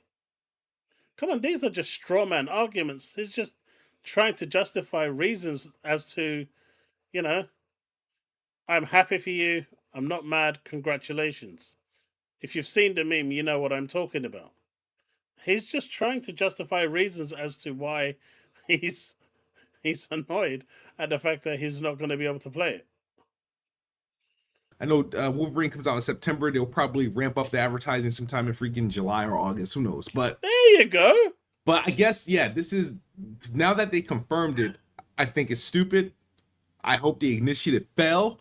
I hope their games continue to flop because of it, because I think it's really, really stupid. And yeah, I might just be salty about the matter because I can't no longer take advantage. But I also don't want him to come out, right? I'm going to say this because I feel really strongly about this, all right? And some of you may say I'm being an absolute wank, and that's fine. But I don't want him to come out when X studio closes or Y studio closes and start having a go. Because he's saying, I hope they fail. Right? If you're hoping for a game to fail, that means you're hoping for the game studio to shut down. So I don't want to see him coming out in 6 months' time and saying, "Oh, Sony, you're an ass for because you closed the studio down." You hoped it would fail and they would shut down. So don't come out and start doing that bullshit. I will call him out straight the moment he does that. People shouldn't be begging for games to fail because jobs are on stake here. So I get it. The game might not be for you. You might not be able to play it. Fine, move on, play something else, and it is what it is. But to purposefully go out your way and hope that a game fails, and that will lead to, in this day and age, to a studio closure, and then you're gonna 9 out of 10 come out and say, you know, Sony's bad for closing the studio. Well, no, this is exactly what you was hoping for. So don't start pointing fingers there. Don't be a hypocrite. If it dies, it dies. That's it. But to hope that it dies, to hope that it flops, I mean, that's just stupid. That's just showing that you're so salty that you won't be able to play it on your preferred platform that you're now going to have a tantrum over it. I'm sorry, I don't agree with that. I have a very strong disdain against people that do this sort of thing. I don't care what game it is, whether you like it or not is irrelevant. If you don't like it, move on. But to go out and try and make a crusade for a game to fail for X and Y reason, that's just stupid. There's enough of those grums peoples out there who literally just make their whole personality to tear shit down and do what they can. That Kabritsu guy is also another one who became semi-popular because of the whole DEI stuff. There's enough of those people around to contend with already. We don't need any more idiots coming out and making stupid comments like this, only to come out 5 minutes later and say, "Well, you suck for closing a studio down." I don't know. I feel really strongly about that sort of thing.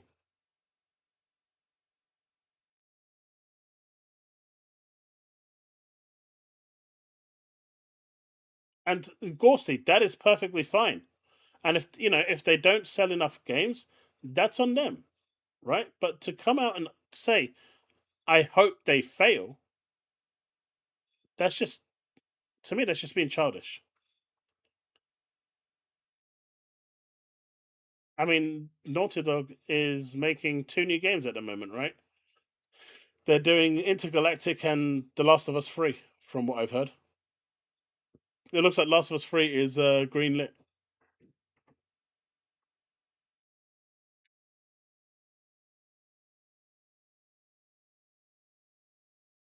I mean, most of the multi-platform games that I play, I either play them on Xbox or on my PC, right? If they're multi-platform, they're available everywhere. That's my preferred place to play. If it's exclusive to PlayStation, like Stellar Blade was, I'm going to play it on PlayStation. But even Stellar Blade at the time, Astrobot, I saw so many people begging for it to fail, hoping that these games would turn out to be trash because it wasn't available on Xbox or PC. And I just think that's just a wrong mentality to have. But the same people will then come out 5 minutes later and start calling people out and, you know, calling companies out or calling names out and saying, you shouldn't have shut them down when you were begging for them to be shut down. I saw PlayStation fans doing this all the time with Hellblade.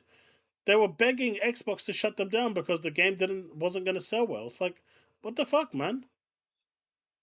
Why have we got to this point in gaming where we have to go around and start begging and praying and hoping that people will lose their jobs? Because that's essentially what he's done here.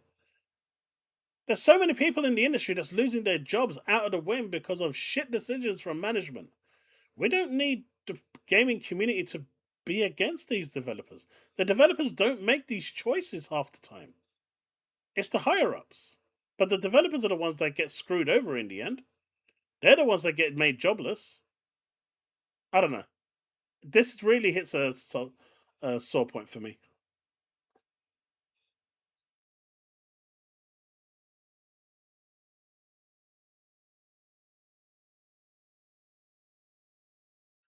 Void Rate. You can set it to easy, and it doesn't feel like a Souls game anymore. Still kind of difficult, but you get so much HP that it becomes way more manageable, and it becomes a true hack and slash. Trust me, that's what I did at the end. I played like 85% of it, 8% of it, on normal, but then some of the later fights just got crazy. I just set it to easy and enjoyed the game. At that point, it became a true hack and slash. I don't know. Some of you might not agree with me with my stance. That's fine. Everyone's entitled to their own opinion. I just don't feel I don't like it when people purposefully go out their way and want people to lose their jobs. These people have families. These people have kids. You know, they have responsibilities. They have mortgages. And just because of a video game, you want people to lose their jobs? I don't know. I just feel like, you know, go back 20 years, no one was like this. No one complained like this for games on the Super Nintendo or the GameCube or the N64. You know, the rivalry of sorts with the console was never this toxic, where people would be praying for this sort of shit. You've got idiots like Generic Eric, whose whole life is to just hope and pray that studios close down. And for what reason? Because they're an Xbox studio. Dickheads like that are just so stupid. I don't know. That's because Twitter didn't exist. Man, I remember back in the day when I was in secondary school. Now that's a lifetime away, by the way. But we had I used to go to school, right? And we used to have like an awesome time. I remember with Gran Turismo 1. This is years ago. And we were talking about like how we were modifying our cars and what our 0 to 60 was and all of this on the straights. And we used to have like a lot of fun just talking about video games. Now it's just like everything has to be shit on. Everything has to be complained about. If you're not grifting, no one wants to even think. Everyone wants to see bad news. I don't know. My rant's over. Let's come back to the video. Or played the best versions of PlayStation games because they won't be releasing it there. But the what's the word I'm looking for? The good in all this is that the entire PlayStation library up until this point is already on PC, right? All of their good games, all their great games are already on PC. Hold on. My dog barking. So all their major games are already there. So to tell me the only games we're missing out so far is Saros and Yote. These were two games I probably wasn't going to buy anyway. Just to be honest. That's just not to be what brutally I'm honest with you guys. You totally didn't listen to anything I said. I said praying for a game to fail even before you've played it, even before you've properly seen it. That is different to you turning around and saying, I don't like this game, so I'm not going to buy it. There are loads of games I don't buy because I don't like that type of game. I won't buy Subnautica. I won't buy any game that's requiring building or survival, where you have to drink water to survive. I don't enjoy those games, so I won't spend any money on them. They could be the greatest game on earth. I won't buy it because I don't like it. I'm not their target audience.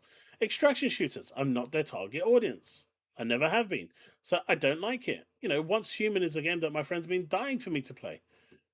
And I tried it during the beta. It wasn't for me. Arc Raiders, I don't like it. I can't stand it.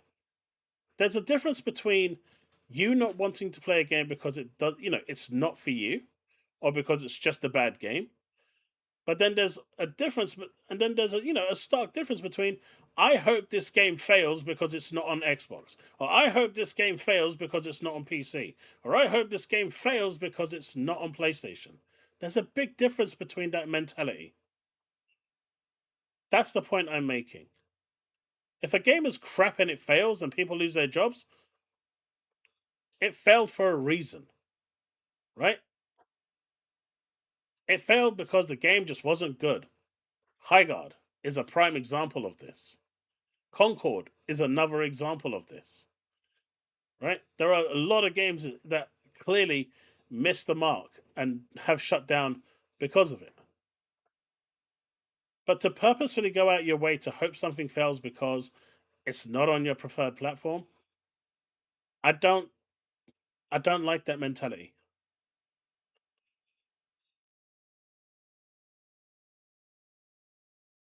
And that's your opinion, Devastator. I actually enjoyed the story. And Telu 3 is coming. Neil Druckerman's already said that he's actually got the story written up. So Telu 3 is happening. So to say that there's no chance of a sequel, I mean, they've already done it. I have hundreds of games in my backlog at present, so if Sony don't put their new game titles... exactly. Dude, I'm still going through... I'm still buying games on Xbox and PC, and I haven't even put them on in... I am not playing Subnautica. Go away. I'm not playing it. I wish them the best. It's not for me.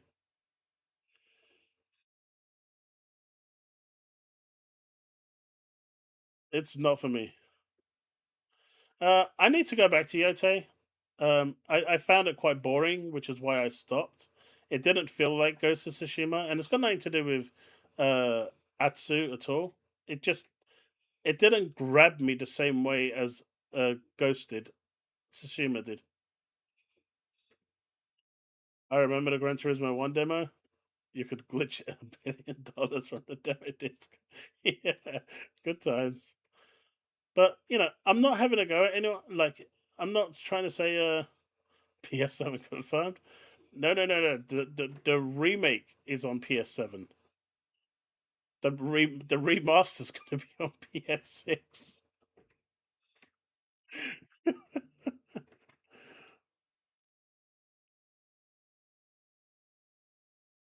I guess I'm part of that 0.1%.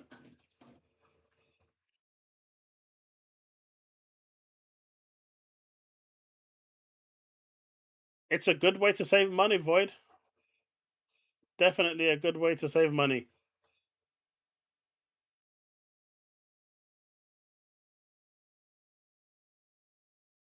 But yeah, I just think people just need to get over this whole hatred and toxicity side of things.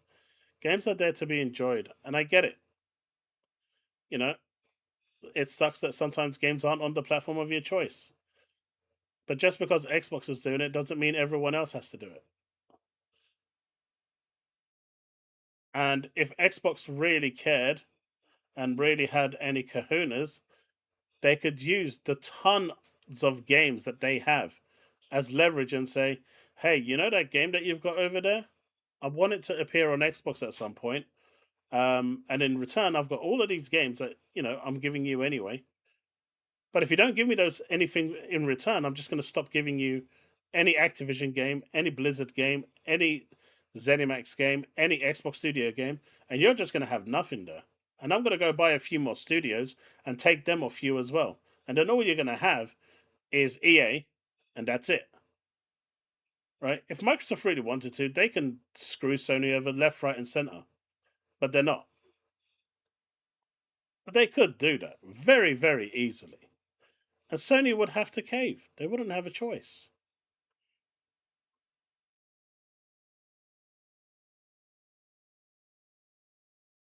Anyway. My dog keep barking. I gotta yell at her. But to be brutally honest, I probably wasn't going to buy those games because I wasn't remotely interested in those games. So I was only interested in one game coming to PlayStation this year. That's Wolverine, and we got confirmation that it's not coming to PC because it's a single player experience. But all their garbage ass games as a service attempts, their multiplayer initiative, those games will continue to come to PC. The Fair games, the Concords, the Hell Divers and stuff like that. The games I'm not really interested in, But no, and there's people online laughing at me. Oh, I'm just gonna buy another PlayStation. No, there's not a game PlayStation can do to make me buy another PlayStation. Grand Theft Auto won't even make me buy a PlayStation. You know what I mean? I'd rather play that on an Xbox than to go and buy a PlayStation 5 Pro for $900. No, absolutely. But if it was exclusive to PlayStation, would he have bought a PlayStation? See, he's now got a choice because he has a console where it appears. But if Grand Theft Auto 6, you know what, chat? Just say yes or no in chat. If Grand Theft Auto was exclusive to PlayStation 5, would he go out and buy a PS5 to play Grand Theft Auto 6?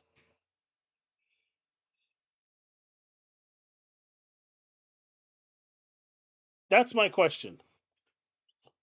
Yes, he definitely will. I mean, for anyone in chat that really wants to play Grand Theft Auto 6, if it wasn't available on your platform of choice, would you go and buy a console to play it? Now, me personally, I'm not that interested in GTA 6. I've said this for over a year, so I personally wouldn't, right? Because it's just I don't enjoy GTA like the rest of you do, and Ghosty right now is still giving me that side eye, but it's fine. I can deal with it.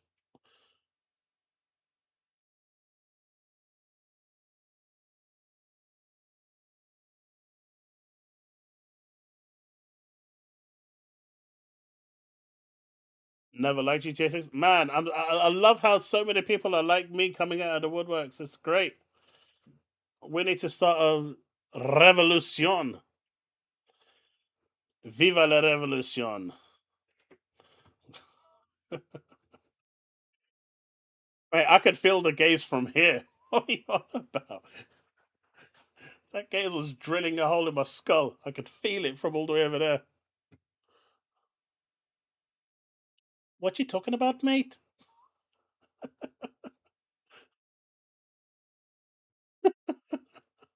Absolutely not. I can handle GTA on the Xbox Series X until its eventful PC release in a matter of 6 months. So patience is key. Patience is key. But that's my video on that. I got a couple videos coming. I got a lot of things to cover.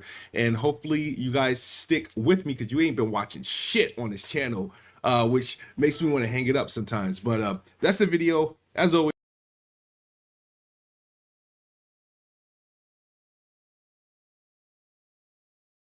Have the Muldo?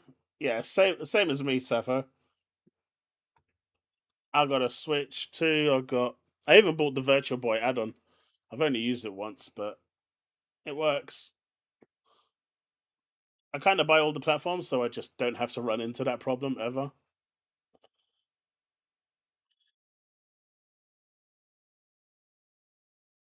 I've done that in the past, Bags. I've done that in the past.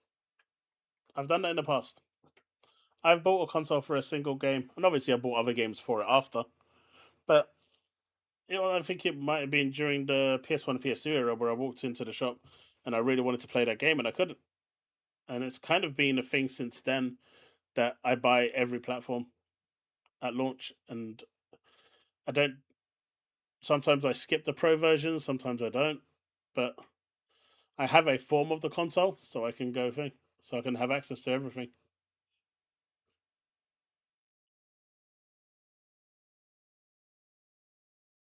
Do you see GTA 6 getting banned? Yeah. Yo, Ghosty, what are you gonna do about that, man? He wants your game to get banned. He's hoping it gets banned.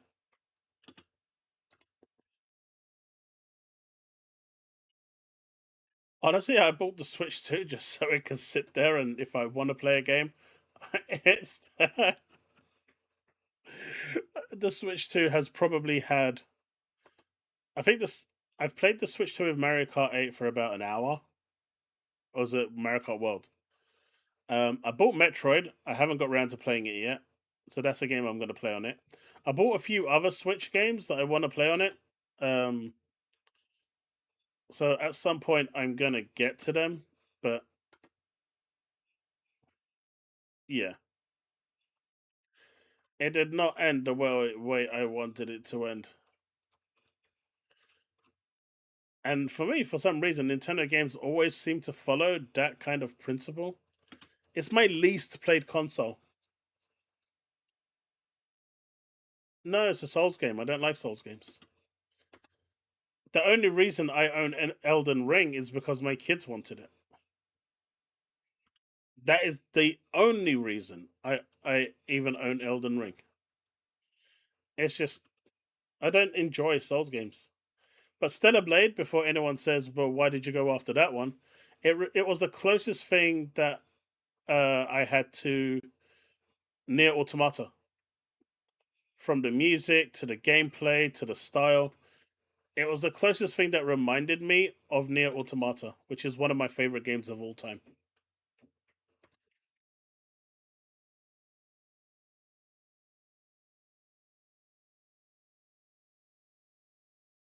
GTA is getting delayed, man. GTA is coming next year. You watch how every studio's games are magically going to be available during that window. You'll be like, what? GTA 6 is delayed? Yeah, GTA is coming 2027. This ain't even a manifestation. It's just a thing.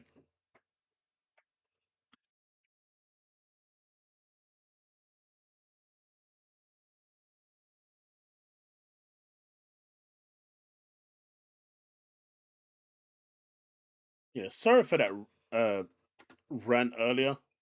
I didn't mean it to get out of hand in the way it did. And if anyone was offended by what I said, I do apologize. Celebrates 20 months of membership. Hired goons on the way to pay you a visit. Chaos. But it's going to happen and it's not my fault, man.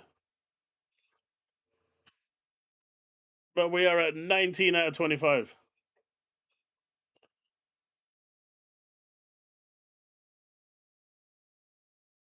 Is it still 30 FPS? I don't know. I've got it on Xbox. My kids just really wanted it. And I was like, okay, I'll buy it for you. And that was it. It's really weird because my kids were pretty much like they played on Xbox a lot. And I mean a lot. And then suddenly, overnight, they became PC gamers.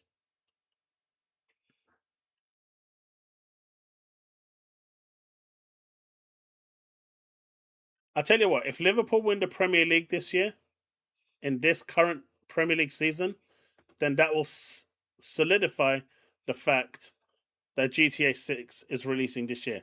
But if they can't win the Premier League this season, then it's going to 2027. How about that? You can't get fairer than that.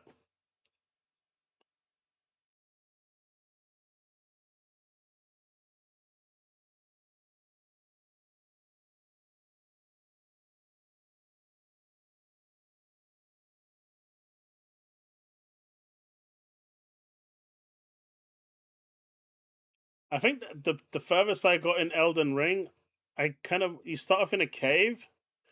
I got out of the cave. Um, you kind of take a left and you come to this boss that's designed to rip your face off. Anyway, because I thought I was pretty badass in the cave. I came across my first boss in the cave, knocked him out silly. I was like, man, this game is easy. This game is nothing. Anyway, I came out of the cave, went to the guy on the left, did a couple of hits, but then my kid said, Dad, don't worry, just die to it because, you know, he's designed to eat your face and you're supposed to die to it. So I was like, do you know what? Okay, since it's part of the game, I'll go with it. I got out into the open field and I saw this headless boss on on a horse. And I was like, right, I'm gonna have you. Come here. And then he hit me. And then I was like, oh, like, this game is trash. And it went off.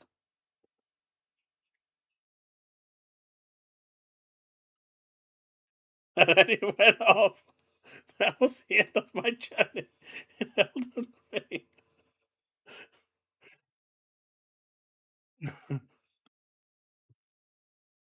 I just watched my kids play it after that.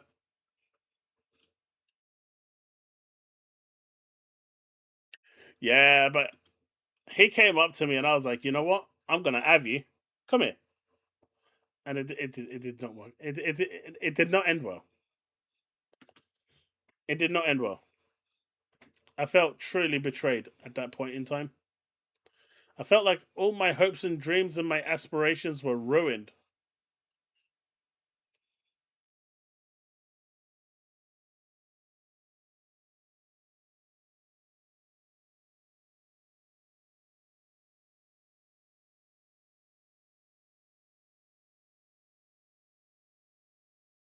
You need my Elden Ring achievements? I don't know. I don't know if I've got any. It's Chaos underscore Prime, I think. No, it's just Chaos Space Prime.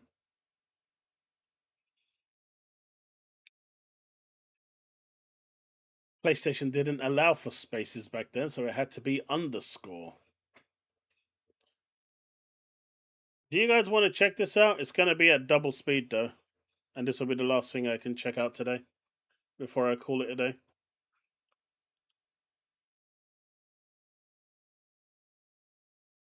Hey, look, that's not a thing, and if it was, I knocked everything out in the cave. I was badass in the cave. I was proper John Wick. Fellow gamers. So these days I've been hearing some fuss about this game, Motor's License. Since it's been a while since I played an indie game, I decided to give this one a try because it looked like Mirror's Edge, and after the dog shit that was Mirror's Edge 2, I wanted to scratch that itch. And I've also been hearing a lot about how indie games are going to save gaming, so I had to check out myself if this is true or not. And I'm sad to inform you that I regret my decision, okay? This game is fucking awful. And yeah, this is a Unity game, and it's pure concentrated Unity slop. I didn't look anything up prior to playing, but I was not very optimistic though after noticing how much the game focuses on the anime waifu. And after I was done, I went to look at the developer. Feast your eyes on this.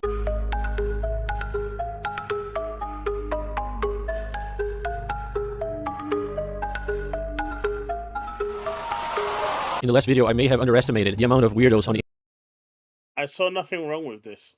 What is it that they're talking about? What's wrong with it?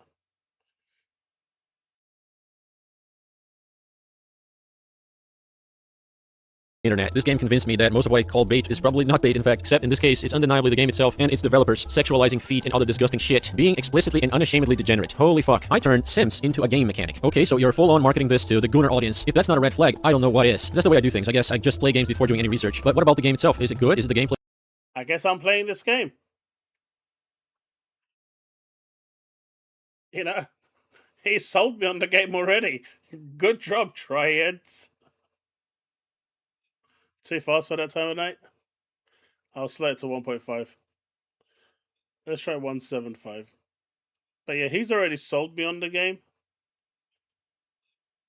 good? Is everything else good? To justify all this silly shit? Let's go over all that. This is a platformer of the parkour kind. It attempts to play like Prince of Persia, while looking like Mirror's Edge to some degree. You defeat a bunch of giant construction machinery bosses. Yeah, super exciting enemy design, I know, by climbing them and attacking their weak spots with your chainsaw, kinda like Shadow of the Colossus. And I can also see some Metal Gear inspiration, perhaps, in a boss design, and in these annoying-ass, Snake Eater-esque, super long bridges you have to run across, or chainsaw across, very reminiscent of the infamous ladder scene from Metal Gear Solid 3, in how stupidly long they are. But first, the main thing, the platforming. Well, I have to start off by stating that the first 3 hours or so of this game are extremely boring. There's a lot of running and too little platforming, and the platforming is 0% challenging or engaging whatsoever. The game was putting me to sleep in its first half. Now, the platforming itself, the main attraction of this game, gameplay-wise at least, it's very underwhelming. This game being typical.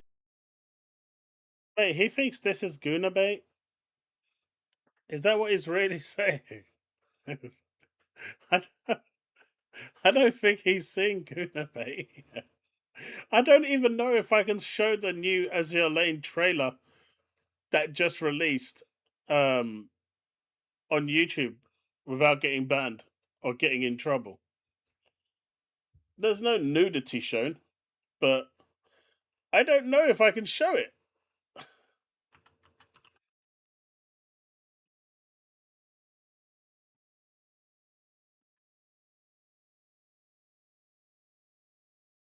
Let me see, is it here?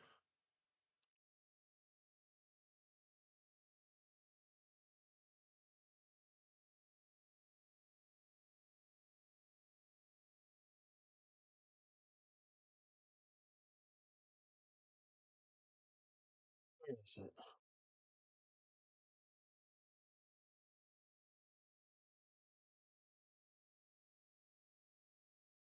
Did they actually remove it?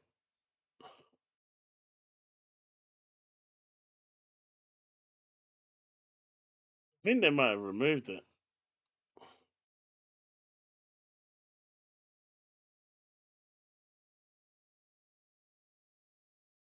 Anyway, let's continue. Unity slop has a main character that feels pretty much weightless in her controls. Everything feels light and floaty in this game. Maybe because the visuals make this game look like it's all made of paper, or maybe it's a matter of acceleration and deceleration parameters. But this game has that typical amateurish indie slop floatiness to it. That being said, when you're in the air, in the middle of the jump, she will lose all forward momentum, as when you throw a crumpled paper ball forward, and it loses momentum to air resistance because it's so light. So you gotta get used to this shit, because jumps that look doable fall short by just 1 inch at the very end. It feels like ass. Another thing this game does is that it pretty much snaps you to the preset platforms you need to land on. So it's very, very hard to fail a sequence of jumps. It all feels like the game is playing itself for you, because your character And everything he's saying is literally selling me on the game. I don't think he realizes.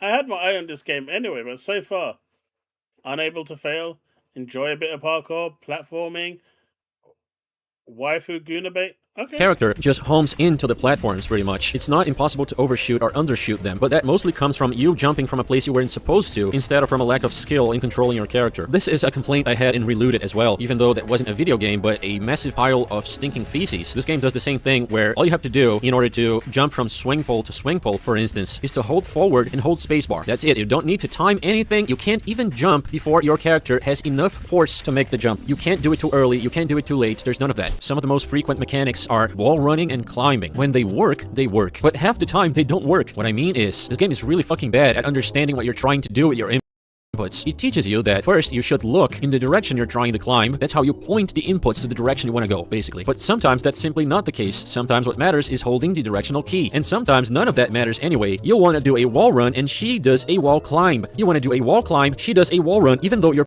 pressing up and looking straight at the wall, especially when you're coming out of a wall. Mate, that's a skill issue, right? That right there is a skill issue. What is wrong with him? Trying to blame the game for skill issue. Hey, look, if I did that shit, you guys would be telling me it's a skill issue. So don't even be Run coming and at you me want like to that. climb next. But she does the fucking wall run again and you fall to your death. The inputs, they get jumbled together easily. So she will often do what you don't want her to do. You just jump on a ledge. Oh look, she just jumps again to her death. Want a mental on a pipe? Well, good luck, because often she will just vault over it to her death. And that's when the game is kind enough to even register that you're trying to mental on something. This shit happens often enough to turn the experience of playing this game What's happening on Sunday?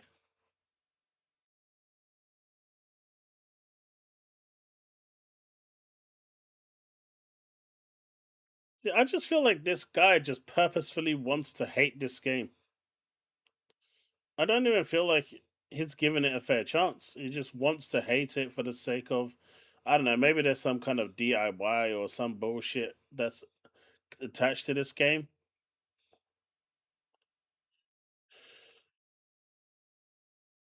physically painful. In short, the controls of this climbing, platforming, parkour game are garbage, and this is a platforming game. So what does that say about the game as a whole? Well, put 2 and 2 together for a second. But it gets worse, because one of the 3 things you can do with your chainsaw, aside from attacking enemies and pushing props around, is to motor slice. Yes, the name of the game. What does that mean? You stick the chainsaw to certain walls, and that allows you to slide across the wall in any direction except downwards. But the controls for this are the worst. They are so janky. It is a Herculean effort to get this bitch to go in the direction you want her to go. You have to hold the directional input, alright, in this case, and then shove this chainsaw on the wall. Except that there's this turning animation she does, turning around in the air, basically, which adds a big delay in between you inputting the direction and the character being ready to go in that direction. So when you shove the chainsaw on the wall, often you go opposite of where you want to, because the game hadn't registered yet that you wanted to change directions. This gets really, really bad, especially later on in the game when the platforming gets a lot more nutty and you have to be fast with your fingers. And again, this is only if the game is kind enough to not drop you from the wall for no fucking reason whatsoever. So overall, the movement in this movement-centric game is hot garbage. In terms of obstacles, there are some booby traps that you need to avoid, mostly again after 2 or 3 hours, because early in the game, yeah, it's boring as shit. There are barely any obstacles. So the platforming, it does improve a little on the second half if you can manage to push yourself through the first half without falling asleep, which I almost did. Next is the combat, because I don't know why this game had to add combat to it instead of making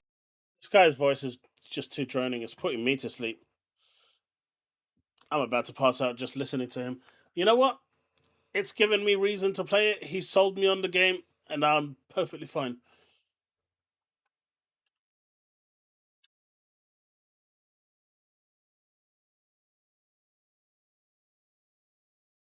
Hey, have you? I mean, like I was saying, I was okay. Let me see if I can find it.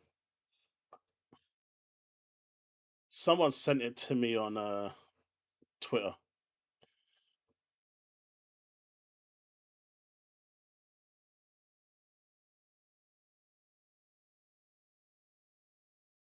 All right. So this is Azure Lane's official X profile. It should already give you a indication of what it is. Yeah, this is the mobile game for Azure Lane. And it looks like the clip that they had has basically been taken off. I wonder what he thinks about these games.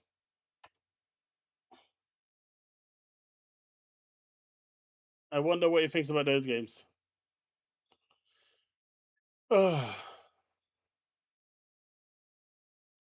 Just total hate. He shouldn't play any gacha games is all I'm saying.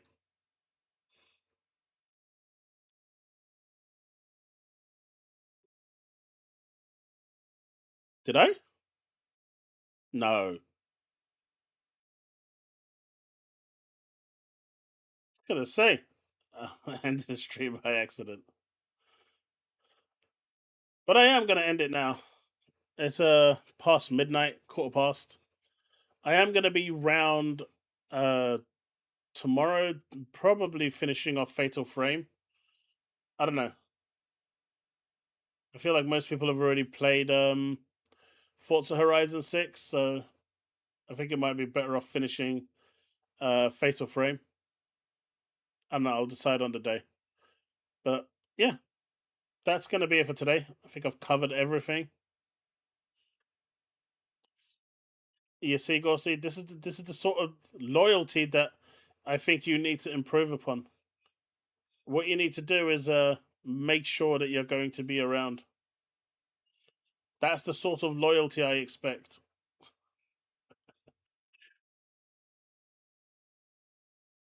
It's past midnight, dude, and I'm getting really tired. It's a quarter past midnight here in the UK. I haven't properly slept in like a number of days, so I'm starting to feel it, and I'm sure some of you have probably started to see my head dropping anyway. So before I actually fall asleep on stream, I think it's best I call it a day now. I think it's more a case of my bosses might frown upon me sitting watching YouTube.